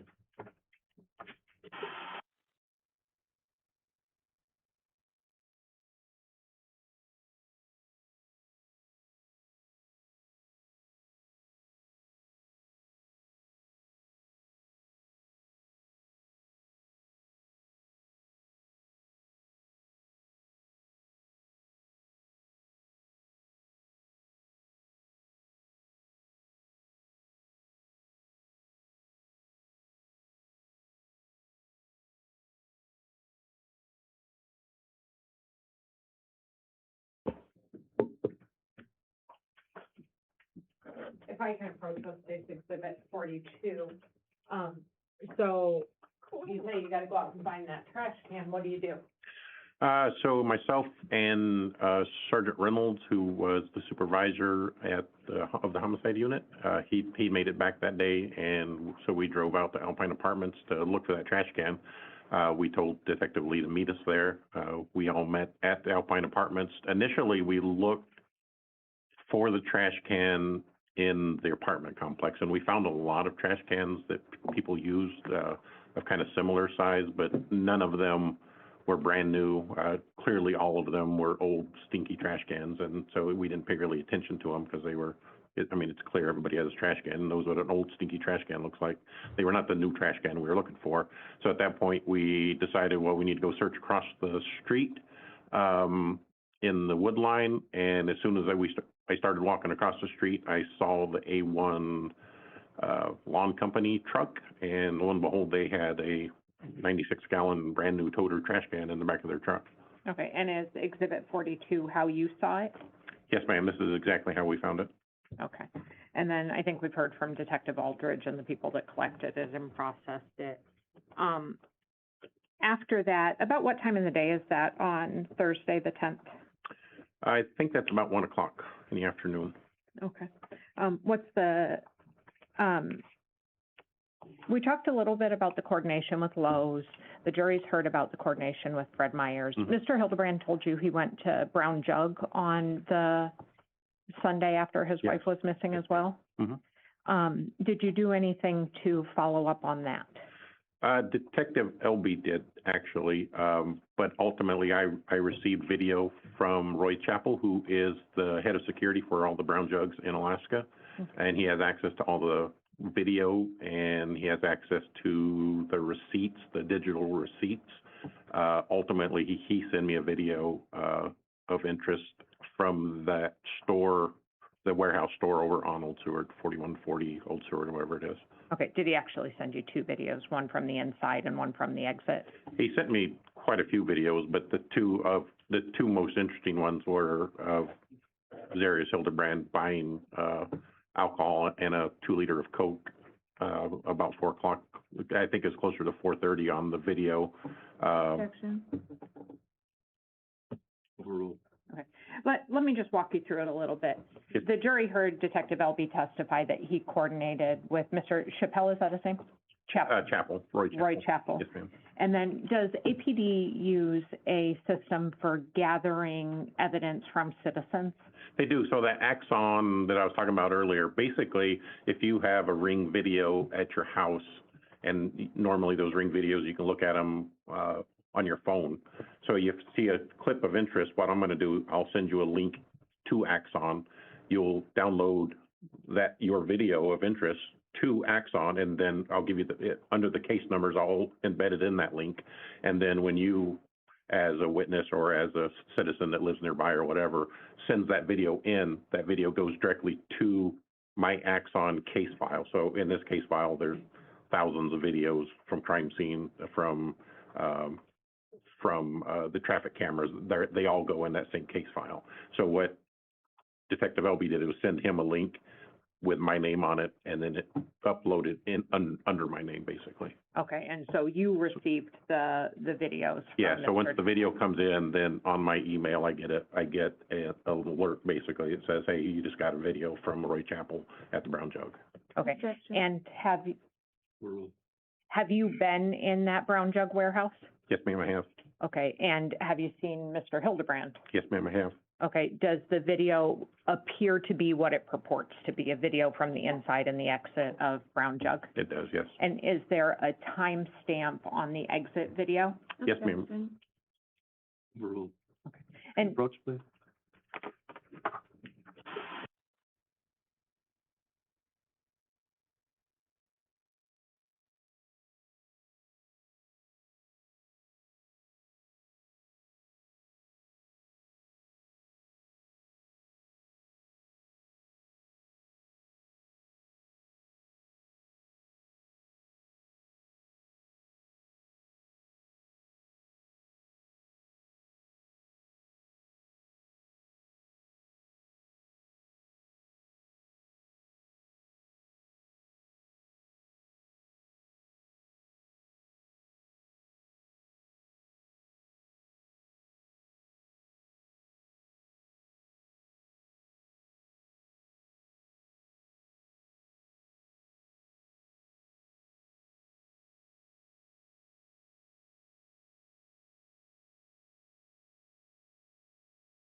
had a chance to review the videos that Mr. Chappell sent on that, Mr. Chappell, I say Chappell, Mr. Chappell sent on that secure links. Yes, ma'am, I have. And the first one, what I have marked as States Exhibit 347, the one from the interior of the brown jug, what does it depict? It depicts the cashier area of it, and it shows a lot of the background area of the brown jug.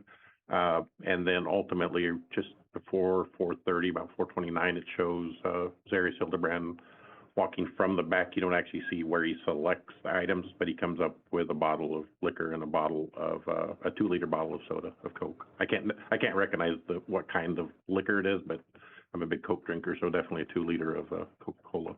Okay, and then on the exit video, towards the end of that, does it show him leave? Yes, and so the exit video basically is like this camera here that's staring me in the face, is basically right here. So as he walks out the door, it like hits him right in the face, the video footage does. So it's a very clear video of him walking out of the Brown Jug Liquor Store at 4:30 p.m. on Sunday. Okay, and do you recognize him? Absolutely. And do you recognize the clothing he's wearing in other videos? Absolutely, yes. Okay. I'd move at this point, Judge, for the admission of States Exhibit 347 and 348 and publication. They're admitted over the objection, and you may publish. Can I turn the lights down, Madam Clerk?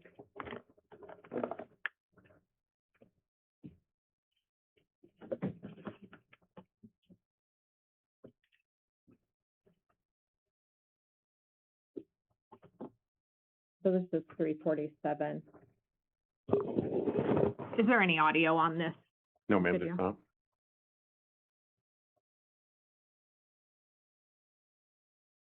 I'm going to fast forward part through.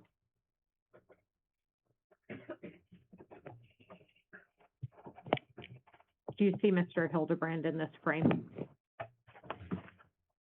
That's him walking right there, Okay. going towards the back of the store. Of course, the cashier's here.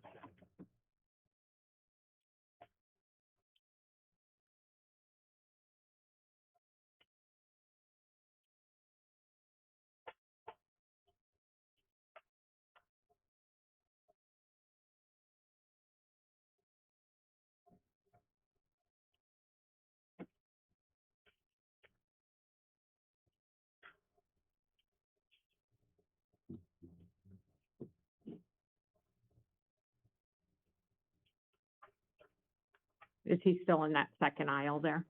Yes, ma'am, he's back, already back to the store, looking at the selections.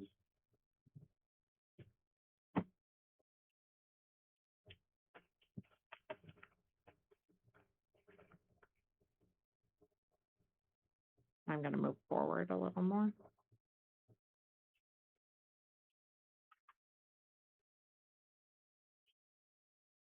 And where is he now? This is him waiting in lines. This Brown Jug has about 3, I don't know if they're all open, I can't tell. They have 3 or 4 cashiers, so normally a line forms right there, and then you just go to the next available cashier.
And as he's standing now to the right of him, with towards the left-hand side of the screen would be the exit.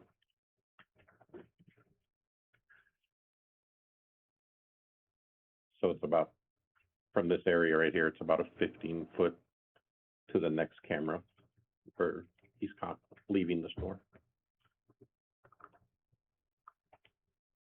Okay, and you testified that you're not sure the bottle of alcohol. Are you familiar with the text message he sent to I his mean, I know father? what it is now. It's Four Roses Bourbon. Okay. And is that based on, It's based on those text messages and what they found at the apartment. They found a half-drink bottle of Four Roses Bourbon that looks just like what he had there. okay, and then I'm gonna go to State's Exhibit 348, which is is this the exit door? Yes, ma'am, it is. So at about 4:29, 4:30, he walks out right here. So I'm gonna fast forward to 4:29.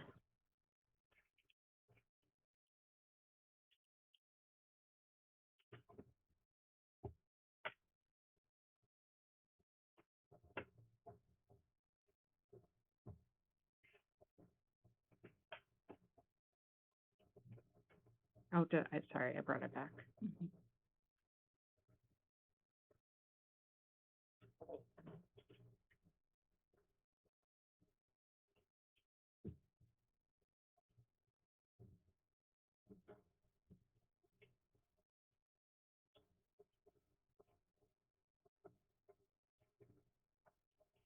And I think he's after this guy.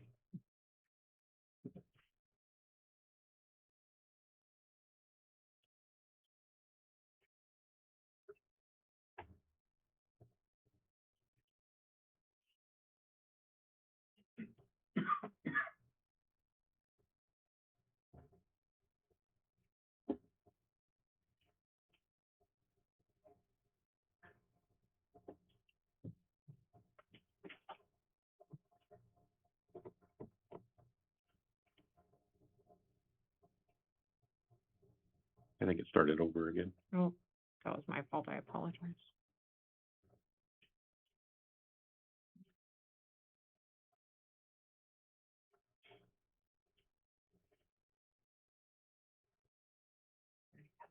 Mhm. This is him here.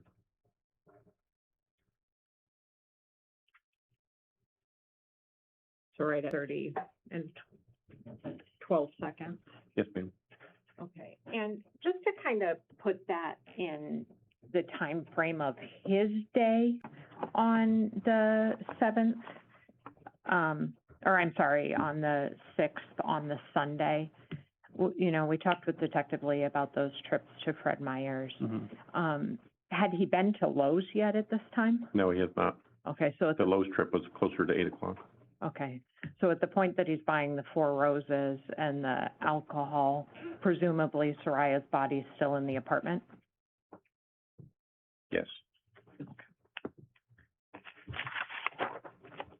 After collecting this information, did you, end up returning to Alpenhorn?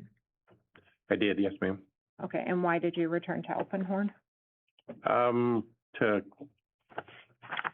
contact, well, later on the 9th, is that what you're talking about? No, I'm talking about, on the 10th, after you get the trash can sent Oh, for yeah. processing. Oh, okay, yeah.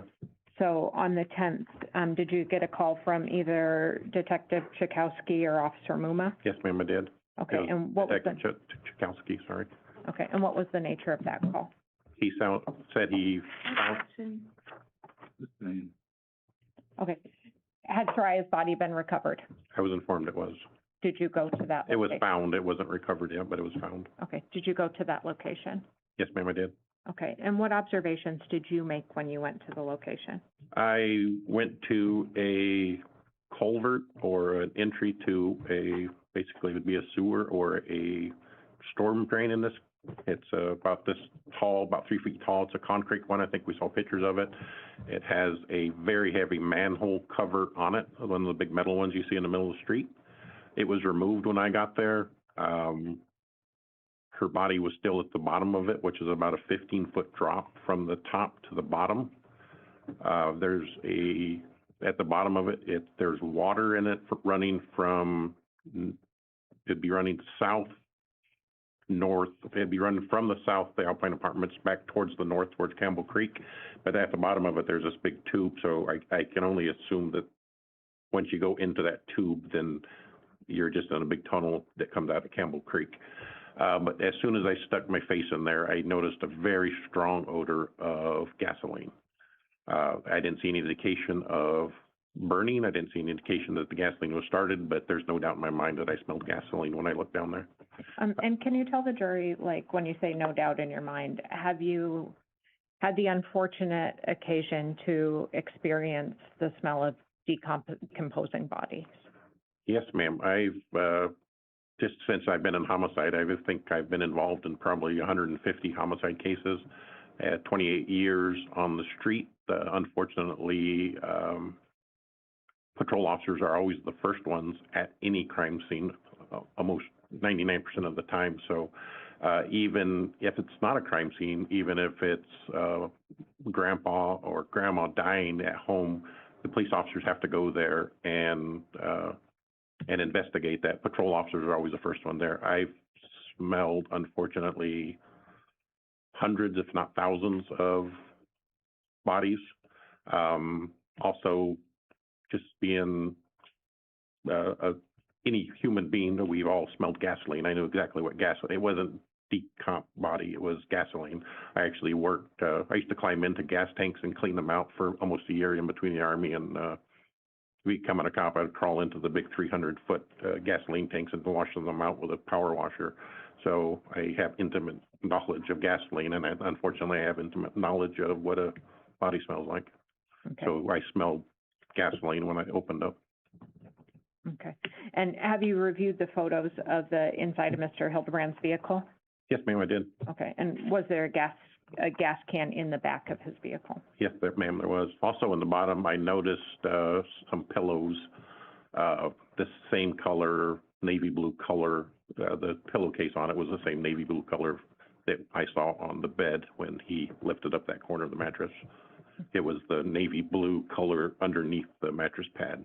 So in my mind, that pillowcase matched that pillow or that fitted sheet. Okay. And are you familiar with the recovery process that was coordinated between the police department and AFD? Yes, ma'am. I wasn't out there for it, but I am familiar with it. Okay. And was evidence seized there, Ms. Hildabrand's body taken to the medical examiner's office? Yes, ma'am, it was. Okay. And then the bedding and the pillowcase and the gloves, were those taken into evidence? Yes, ma'am, they were. Okay. And later, did you help coordinate what evidence would be tested? Yes, ma'am. I think that wasn't until January, till we made sure everything was in, and then we sent quite a few items. I think we discussed it with Emily Matthews. She got 14 herself, and then we sent a few other things into the lab, so. Okay. That's part of the case detective, the case officer's job to help decide or help guide the lab what items should be tested? That's correct. Okay. After Saria's body was recovered, did you contact Mr. Hildabrand? Yes, ma'am, I did. And did you have a search warrant for his person at that point? At that point, I did not have a search warrant. He was still walking around. I chatted with him a little bit, trying to get more information from him, and then... did you end up getting a search warrant for his person? Yes, ultimately, we brought him down to the police station, and I applied for a search warrant for his person. Okay. And did you take prints? So the search warrant included finger and palm prints and known DNA sample and photographs. Detective Lee took those photographs while I was present, and then I took the fingerprints, the palm prints, and known DNA, which is basically just a big Q-tip and you swab on the inside of his cheek. It's kind of like taking a COVID test almost, so. And were those all submitted to the lab along with the other items that we've discussed? Yes, ma'am, they were. Okay. Now, there's been some discussion in this case about the weapon that was ultimately used and, the conflict of whether this is homicide or suicide. Yes, ma'am. Is the weapon that was identified as the homicide weapon in front of you? Yes, ma'am, it is. And what's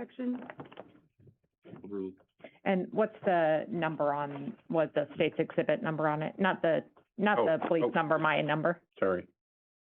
276, exhibit number 276. Okay, and what kind of weapon is state's exhibit 276? It's a Sig Sauer 9mm handgun. Okay. And in the course of this case, have you put some thought into whether it would be possible to use that weapon to self-inflict a shot on the left side of her head where Miss Hildabrand was shot? I put a lot of thought into it, and it's... Objection. Yes, ma'am, I put a lot of thought into it, and I made my own determination, I guess, if you will. Can you tell the jury what your opinion about that is? Objection. My opinion is that someone shot her, and it's not impossible to shoot yourself in that manner, at that distance, at that angle. It's not impossible, because a lot of stuff's possible. It's not very probable, though. It never happens. I've been to... Objection. Overruled. I've been to hundreds of suicides. Every suicide I've ever been to that involved a handgun was a contact wound. Every one.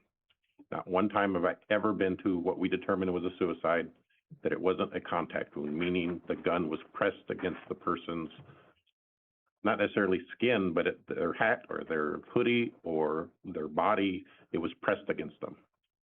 That's every single one. Is there usually blood on the weapon when that happens?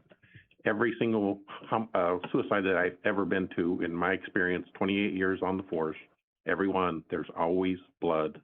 I can't say always, but probably 99% there is blood on the weapon in the barrel, because when it's a contact wound, the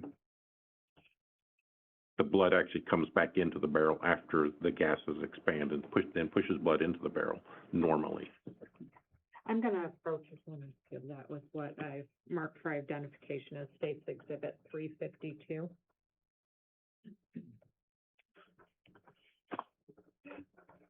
What is State's Exhibit 352? It's a dummy gun, or we just call it just like it shows. It's an orange gun. We use it for training at the Anchorage Police Department. So we're not pointing live weapons at one another, even if part of our training is even if the weapon is unloaded, you don't point it at anybody, but we feel safe pointing this at us because it's just a piece of plastic. Okay. And when you look and examine the weapon in this case, the Sig Sauer, is it roughly the same dimensions? Looks like it's about a 1/4 inch longer. So the barrel length so this is a mock-up of a Glock 17, which is a 9mm Glock handgun. This is a 9mm Sig Sauer P328, if I remember right. So the barrel length on this one, I think, was almost 4 inches. This is just over 4 inches. That's about a 1/4 inch. For the record, it's not clear when you're just speaking which barrel length you're talking about. I'm sorry. So on this Glock, this mock-up of the Glock handgun is just over 4 inches. The actual Sig Sauer 328, P328 is just under 4 inches. So this mock-up, the orange gun, is just a hair longer, not much. Okay. And when you say it is improbable for the wound on Saria to be self-inflicted, can you show the jury what you mean with that mock-up that is 352? Yes. So this, if anybody's uncomfortable, it is a piece of plastic. So normally you hold a handgun like this, normally at 6 inches, and there is a tape measure that I think you'll have access to, but at 6 inches or even longer, 6 inches to me, for one thing, that's uncomfortable and hurts my wrist, and I'm not a flexible female. Granted that, she might have been more flexible than me, but 6 inches is about the length of my hand, is there, and that's just that's uncomfortable, and that's just barely skimming. That almost, like, I wouldn't feel comfortable shooting myself there because I'm afraid I'm not going to miss, unfortunately. Is it painful on your wrist? It's painful on my wrist doing this. It's actually painful. it's not impossible to shoot yourself in that angle, because if you notice the pictures I've looked at 100 times, it's an angle back this way, back towards your ear that comes out about, it doesn't come out, but the ME showed that it was back here, that it was would have been the exit wound if it would have exited. So it's at an angle like this, almost, at it. And getting to that angle with this gun at 6 inches is very, not impossible, but it's not comfortable, and it's just not something I've ever seen, shooting yourself at 6 inches. And actually with your left hand on this left-hand side of your body, it's actually more uncomfortable. This actually hurts my wrist more because it's harder to get at that, angle, unfortunately. And you could do it like this, but again, in my experience in training, I know that this was not a contact wound, and I think that's been described plenty by the people who are experts at it. But in my training experience, I agree, this is not a contact wound because of the stippling. And just so folks can compare the two and feel them themselves, Mm-hmm. I would move at this point, Judge, to publish by passing around 276 and 352. And there is so if I can just hold it up, there is a lock on it. I have the key in my pocket, so you can't access it very easily. So there's a gun lock on it. This gun lock I just put this on there the day before the trial started, so just to kind of ignore that as far as evidence goes, because that was added later just for court security. Okay. And the weight of this gun, what does that feel like? This is a little lighter. Okay. Granted, especially with that one had bullets in it, but this one's definitely lighter. The orange one is definitely lighter. May I, Judge? Yes.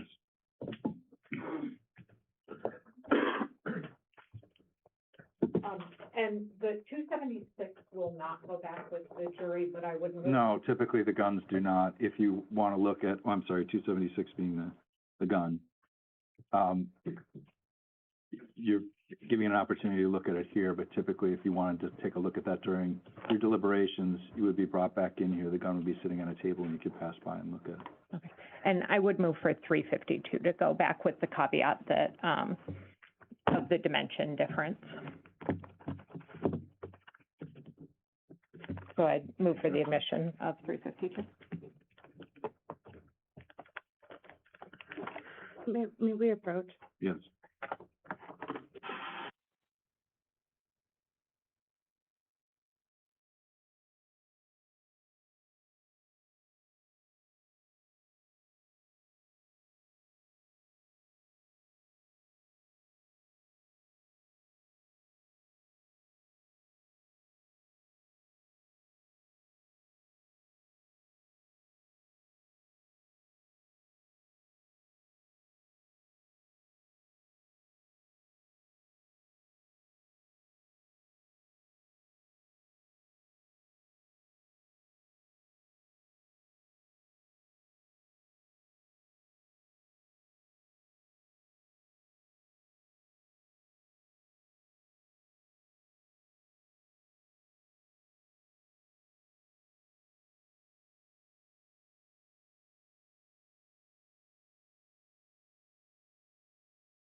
All right, submitted.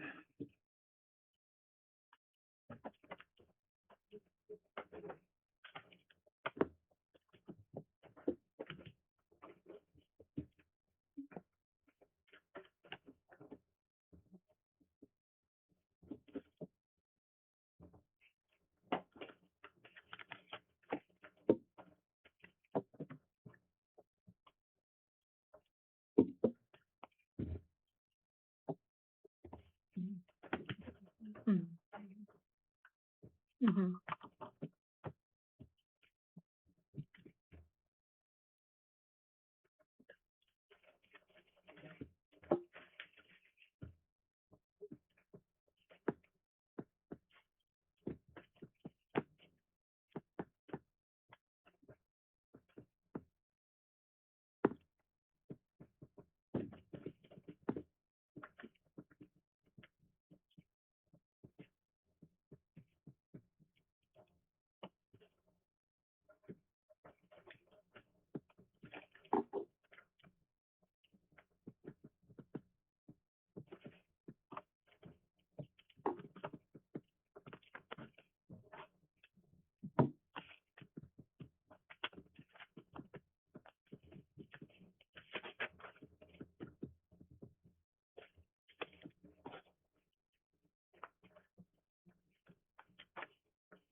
Dunlop, could you flip the gun, please?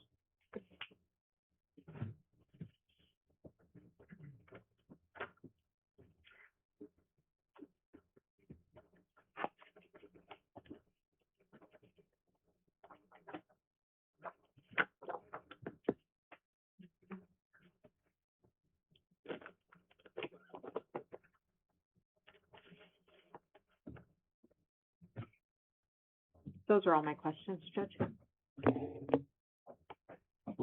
May we approach Judge? Yes.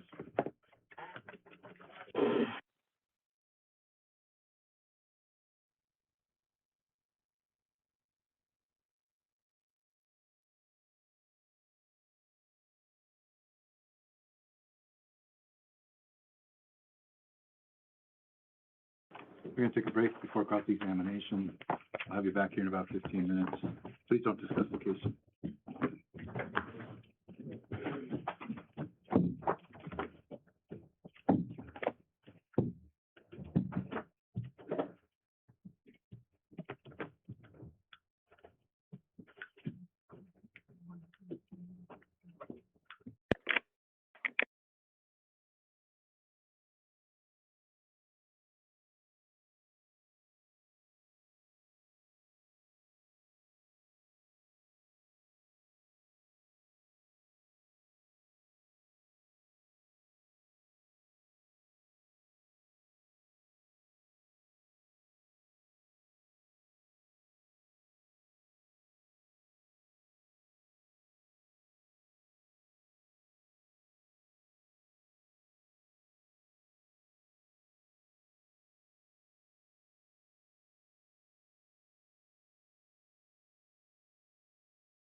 weekend. Normal people would do something.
Thank you, please be seated.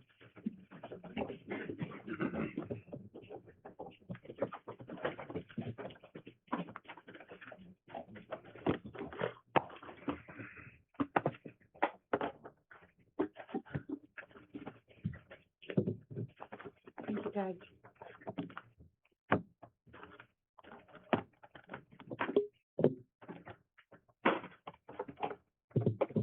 Good morning, Detective Clark. Good morning, ma'am. Two things. Yes, ma'am.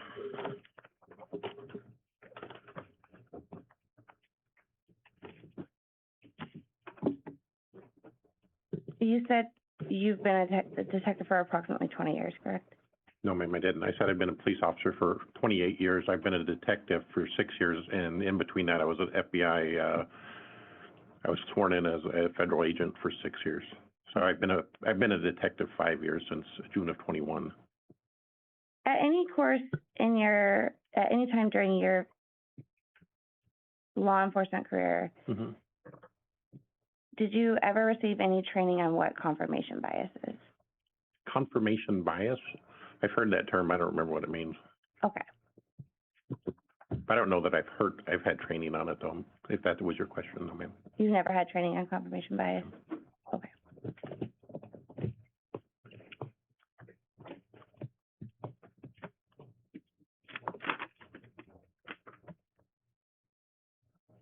I want to talk to you a little bit about some of your testimony relating to the DNA and other testing that was done in this case. So, do you recall testifying on direct that you coordinated evidence to be tested with or Dr. Matthews? I didn't coordinate it necessarily for Dr. Matthews. I coordinated it with the person who does that coordination. So I don't actually talk to Dr. Matthews herself. I don't talk to Samantha Castle herself. There's a point of contact at the crime lab, and she's the one that decides that with me and with Ms. Dunlap, and then we agree, and then I send in that lab request. But I never talked directly to Ms. Matthews. Thank you for clarifying that. So to be clear, when you're coordinating what's going to be testing, you're having a meeting with Ms. Dunlap present, correct? It's done over sometimes.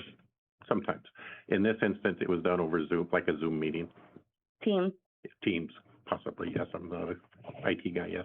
And then you're also coordinating with a person from the crime lab? Yes, ma'am. And the three of you determine what testing should be done, correct? Yes, ma'am. Okay, thank you for clarifying that. Yes, ma'am.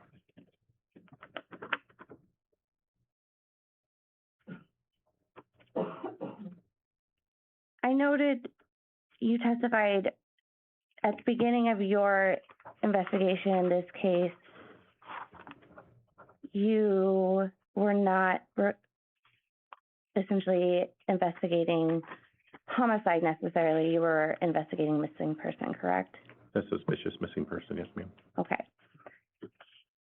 And you began that investigation on August 8th, 2023, correct? I got involved on August 8th, yes, ma'am. And do you recall what time you got involved? I can refer to my report, but I think it was 1437 or 1440, somewhere in there. And 1437, 1440 equals approximately 2:37 p.m., correct? Yes, ma'am, that's correct.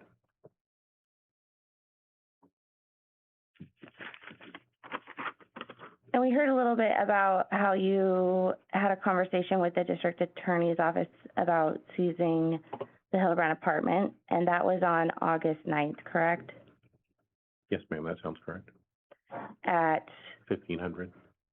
1500 hours? Yes, ma'am, 3 p.m. And do you recall who you spoke with at the district attorney's office at that time? I believe it was Miss Dunlap. Okay. Dunlop, sorry.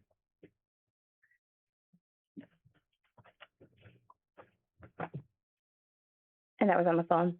Yes, ma'am.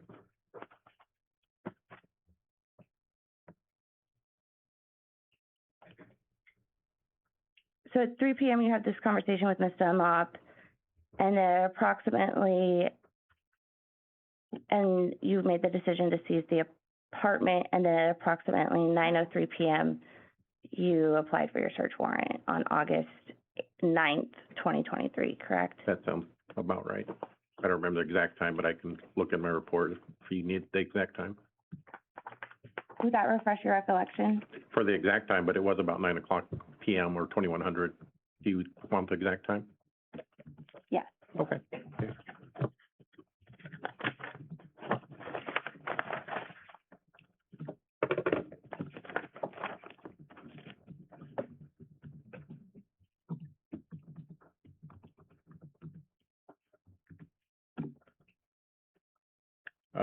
I apologize. It was 3 minutes after 9 o'clock. It was 21:03 hours that I submitted at 21:03 a fax search warrants to the affidavit to the magistrate's office. So 21:03 hours, 9:03 p.m. So approximately 6 hours had gone by between your conversation with Ms. Dunlop and the time you applied for the warrant, correct? I don't remember exactly when I talked to her, but it was pretty close to 3 p.m. or 1500. So about 6 hours, yes, ma'am. That sounds about right.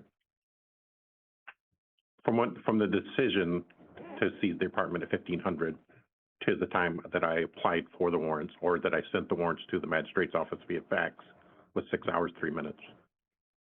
And at that time, Mrs. Hildabrand was still missing, correct? Yes, ma'am, she was. The crime scene team hadn't been in the apartment, correct? That's correct. You had no knowledge of whether Mrs. Hildabrand was still living? I did not know for sure if she was still living. You did not know the type of gunshot wound she had died from? No, ma'am, I did not. You did not know where she was found? You did not know at the time Where she would be found? where she would be found? No, I did not. And in your warrant affidavit, or when you're applying for your search warrant, you have to identify specifically what crime you believe has occurred or believe probable cause to believe has occurred. Yes, ma'am. And when you applied for the warrant at 21:03 or 9:03 p.m. on August 9th, 2023, you applied to search the Hildabrand apartment for evidence of murder, correct? That is correct.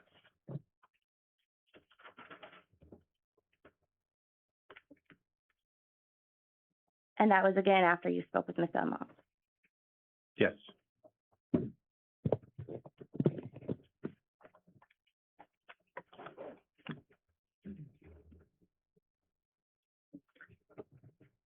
You then spoke with Mr. Hildebrand again on August 9th at 10:03 p.m., correct? It's about 10 o'clock. I can refresh my memory on the exact time, but if you say 10:03, yes, ma'am. Could it refresh your recollection to look at your report? Sure. If you need the exact time, it sure will. Thank you. Search more information. On 8/9/2023, at about 22:03 hours, Zarrius called me on my cell phone. So yes, ma'am, at 10:03 p.m., 22:03 hours. And we heard that phone call, that was State's Exhibit 349, correct? If you say so, I don't know. I can't remember the exhibit number, but yes, that phone call that we listened to earlier was that phone call. The phone call that occurred at 10:03 p.m. Yes, ma'am. And we hear in the course of that conversation, you making statements to Mr. Hildebrand, calling him, for example, bro or brother, correct? I did call him bro, yes. And you told him you were writing reports in that conversation, correct? Is that a question? Did you tell him that you were writing reports? Yes, ma'am. In your in your vernacular, is a affidavit a report? It's not an APD report, but I consider it a report because I'm trying to write down the facts as I know them or what was told to me. Okay.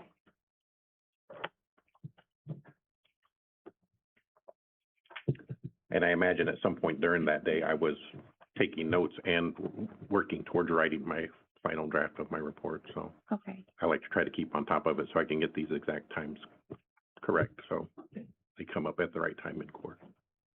And we hear you in the course of that conversation say things like, help me out, to Mr. Hildebrand. Absolutely.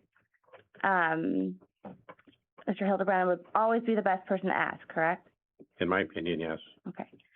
And again, this was after you applied for your warrant alleging probable cause for murder, correct? Yes, ma'am. And so at that time, fair to say you believed Mr. Hildebrand to be a suspect in said murder that you had applied the search warrant for? You're asking for my belief. 100%, I believed he was a suspect in murder of his wife. Before there was a body found? Absolutely. Before you knew the gunshot range? Yes, I did. I had no idea what happened to his wife, but I suspected she was dead You had no idea? by his hand. And that was your suspicion? Yes, ma'am. Absolutely. That was my suspicion, 100%. And that was something I had no you- doubt in my mind that he killed her. And you shared that with the government, correct? I shared it with the government. With Mrs. Dunlop? I shared the probable cause, that facts, but you were asking about my opinion, I think. Suspect. I asked if he was a suspect at that time. Fine, you asked about my opinion, if he was a suspect, and I answered that. But from the affidavit, so for the affidavit, I don't put anywhere in there that I believe 100% that Zarrius killed his wife, his new bride. Don't put that in there. I put the facts of the case as I understand them. And then I let a judge decide whether there's probable cause to search the residence and his phone records and her phone records. Does that answer your question? Yes. Thank you, ma'am.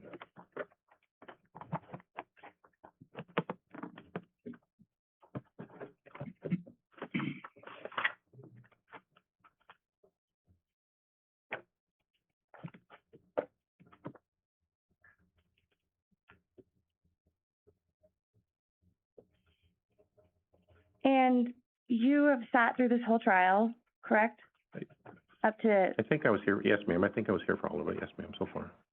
so you've heard all the testimony of all the witnesses, correct? Yes, ma'am. You listened to opening statements, Yes, I did. and you've discussed the case with Ms. Dunlop since the trial started, fair to say? Yes, ma'am.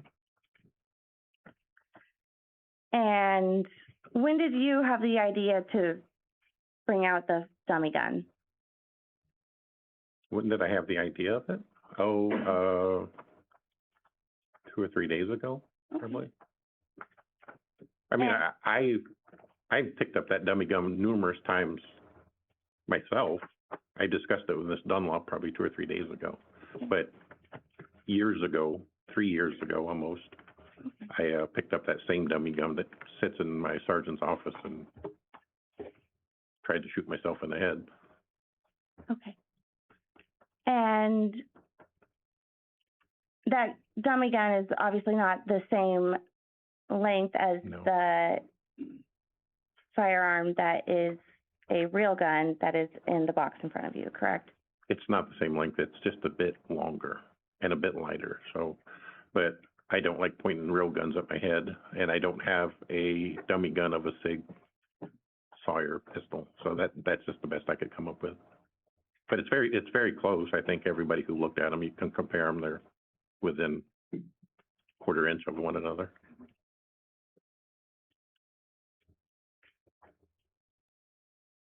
So again, it's not the same length, not the same weight, correct? Yes, ma'am. The dummy gun is just about a quarter inch, if it even that, longer than the real SIG Sawyer. And the weight differential is, The weight, there is a difference in the weight. That's probably the biggest noticeable difference, other than it's an orange piece of plastic. The weight is a lot lighter, especially when you put on the headlight or the flashlight and the ammunition and the magazine. So there is a weight difference for sure. Yes, ma'am. And also I got a lock on there now and a box that people are picking up, so. do you know exactly what the weight difference is? No, ma'am, I do not. You didn't weigh them? No, ma'am, I did not. Okay. I didn't think it was necessary to weigh them. Okay. But that gun is a lot heavier and would be a lot harder to get in that position because of the weight. And what was that position again? Can you show us? Yeah, absolutely. It would be this position here is where the gun should be, but getting in that position there is very hard and painful to my wrist. At that one where my wrist starts to hurt, I'm actually just probably going to blow my ear off, and it's even harder from the left-hand side. But also, I demonstrated this. This is also an option, but I testified to my experience, my 28 years of experience of going to suicides, hundreds of them. I've never seen anything but a contact wound. So this, I mean, in my experience, 28 years as a police officer, it's never happened. And this gun is, like you pointed out, is a lot lighter and a lot easier to manage than that heavy gun with all the magazine, the flashlight, the bullets, et cetera, in it. and how many accidents have you investigated? Accidental shootings? Yes. Quite a few. I don't know the number any more than I know the number of suicides, but quite a few. Okay. Not as many accidents as suicides, but I have been involved in some. Yes, ma'am. Okay.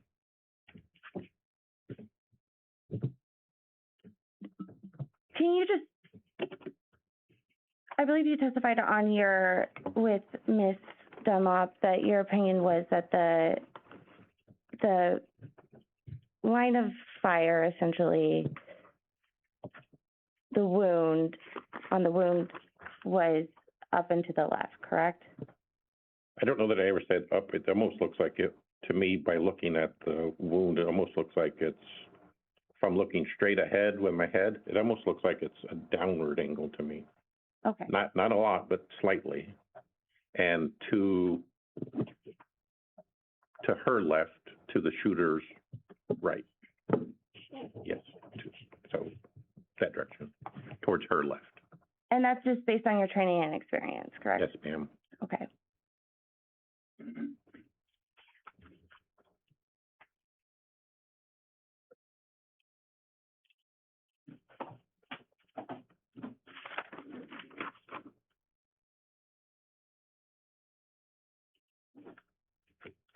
You've testified to the word bluff in the course of your discussion with Ms. Dunlop. Ms. Dunlop would ask you if you were making a bluff when you were speaking with Mr. Hildabrand. Oh, yes, correct? yes, ma'am, yeah. And to be clear, when you ask someone an answer that you already know the answer to,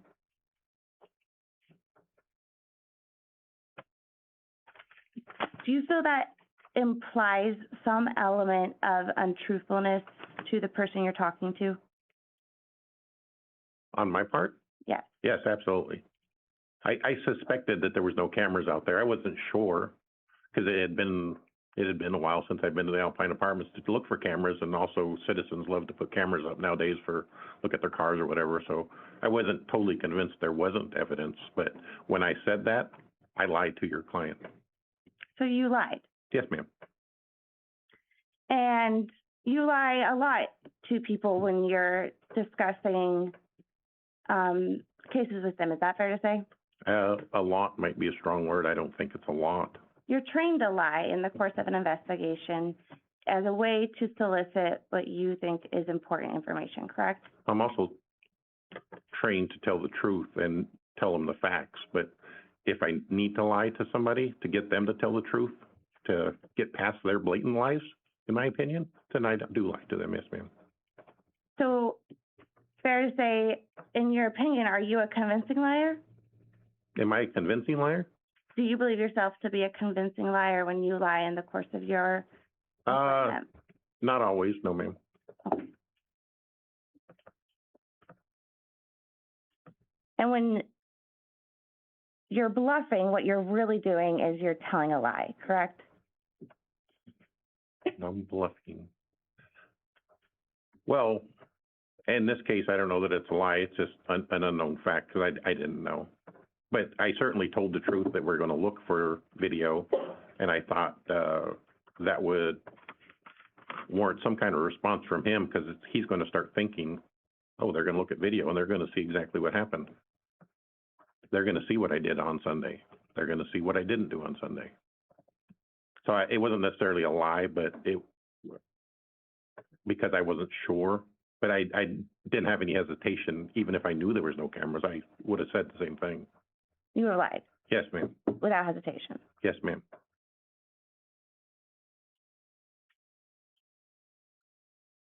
And that's something you do based off your training and experience, correct? Yes, ma'am. Thank you. Yes, ma'am. I don't have any further questions. Maybe direct.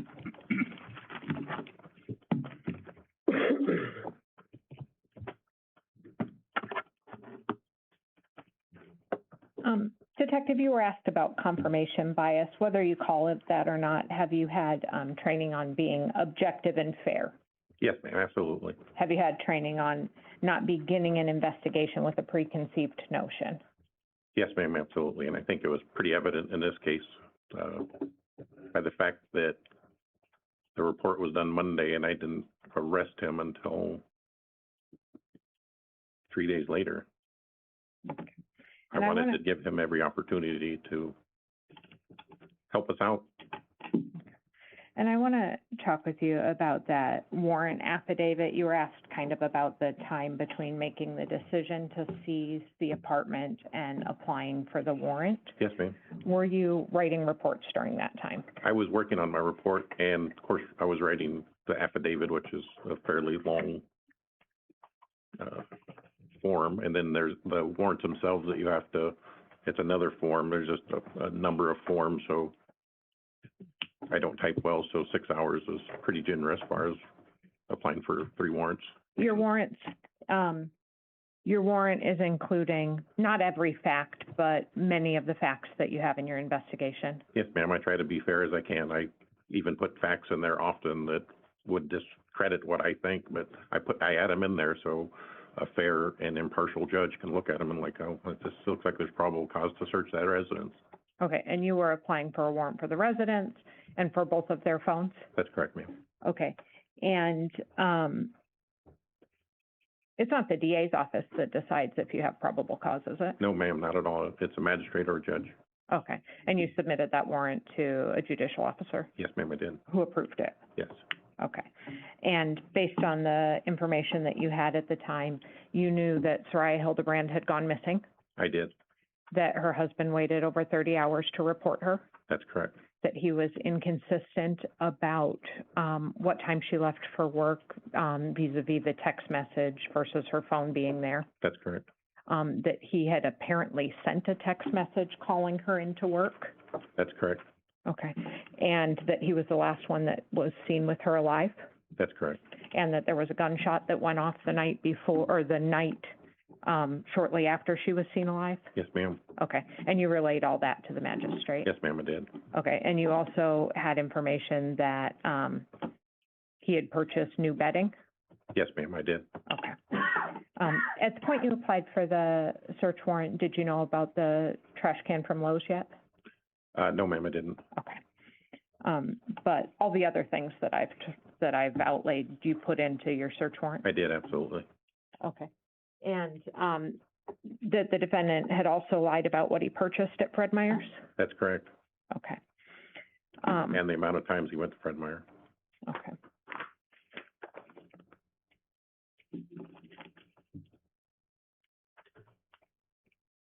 And I just want to talk a little bit about this lying in an interaction with a suspect. Yes, ma'am.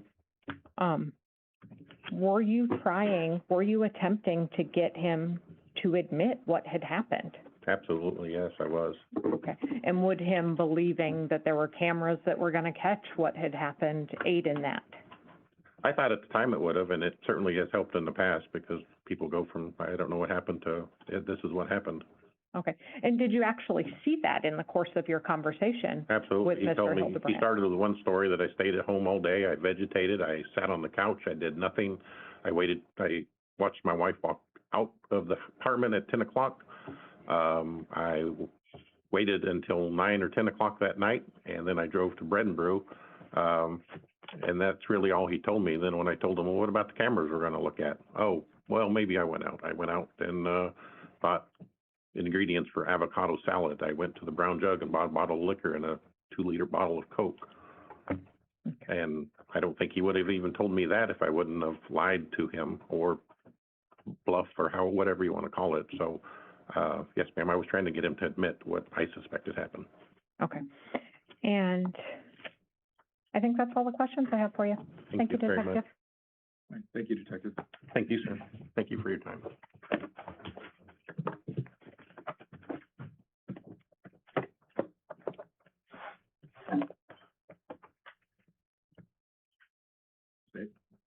Your Honor, at this point, the state's prepared to rest. All right, that means we need to take another break. Let's have a break. There are things we need to discuss before we move forward at this point. Please don't discuss the case. We'll have you back here as soon as we're done with that. I'm sorry, do you want them to stay put, or? Yes, yes. Okay.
Thank you. Please be seated.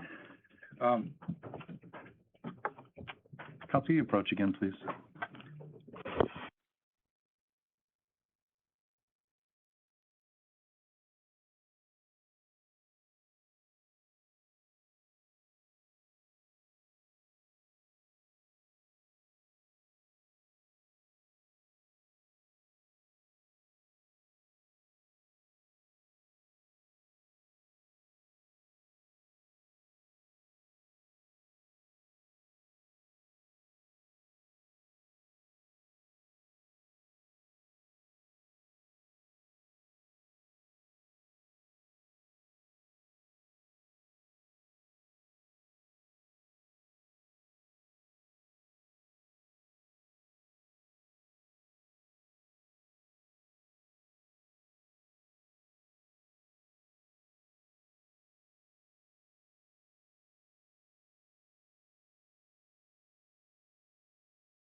Right, let's bring the jury back.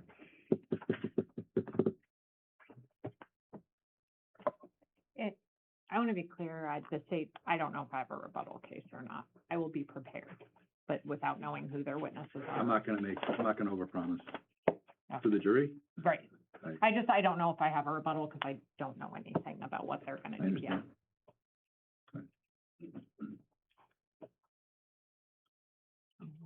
I'm gonna let them know that you are putting on a case. Or do you not want me to say that? I have witnesses lined up. That's not an That's answer to fine. my question. That's fine, Judge. Okay.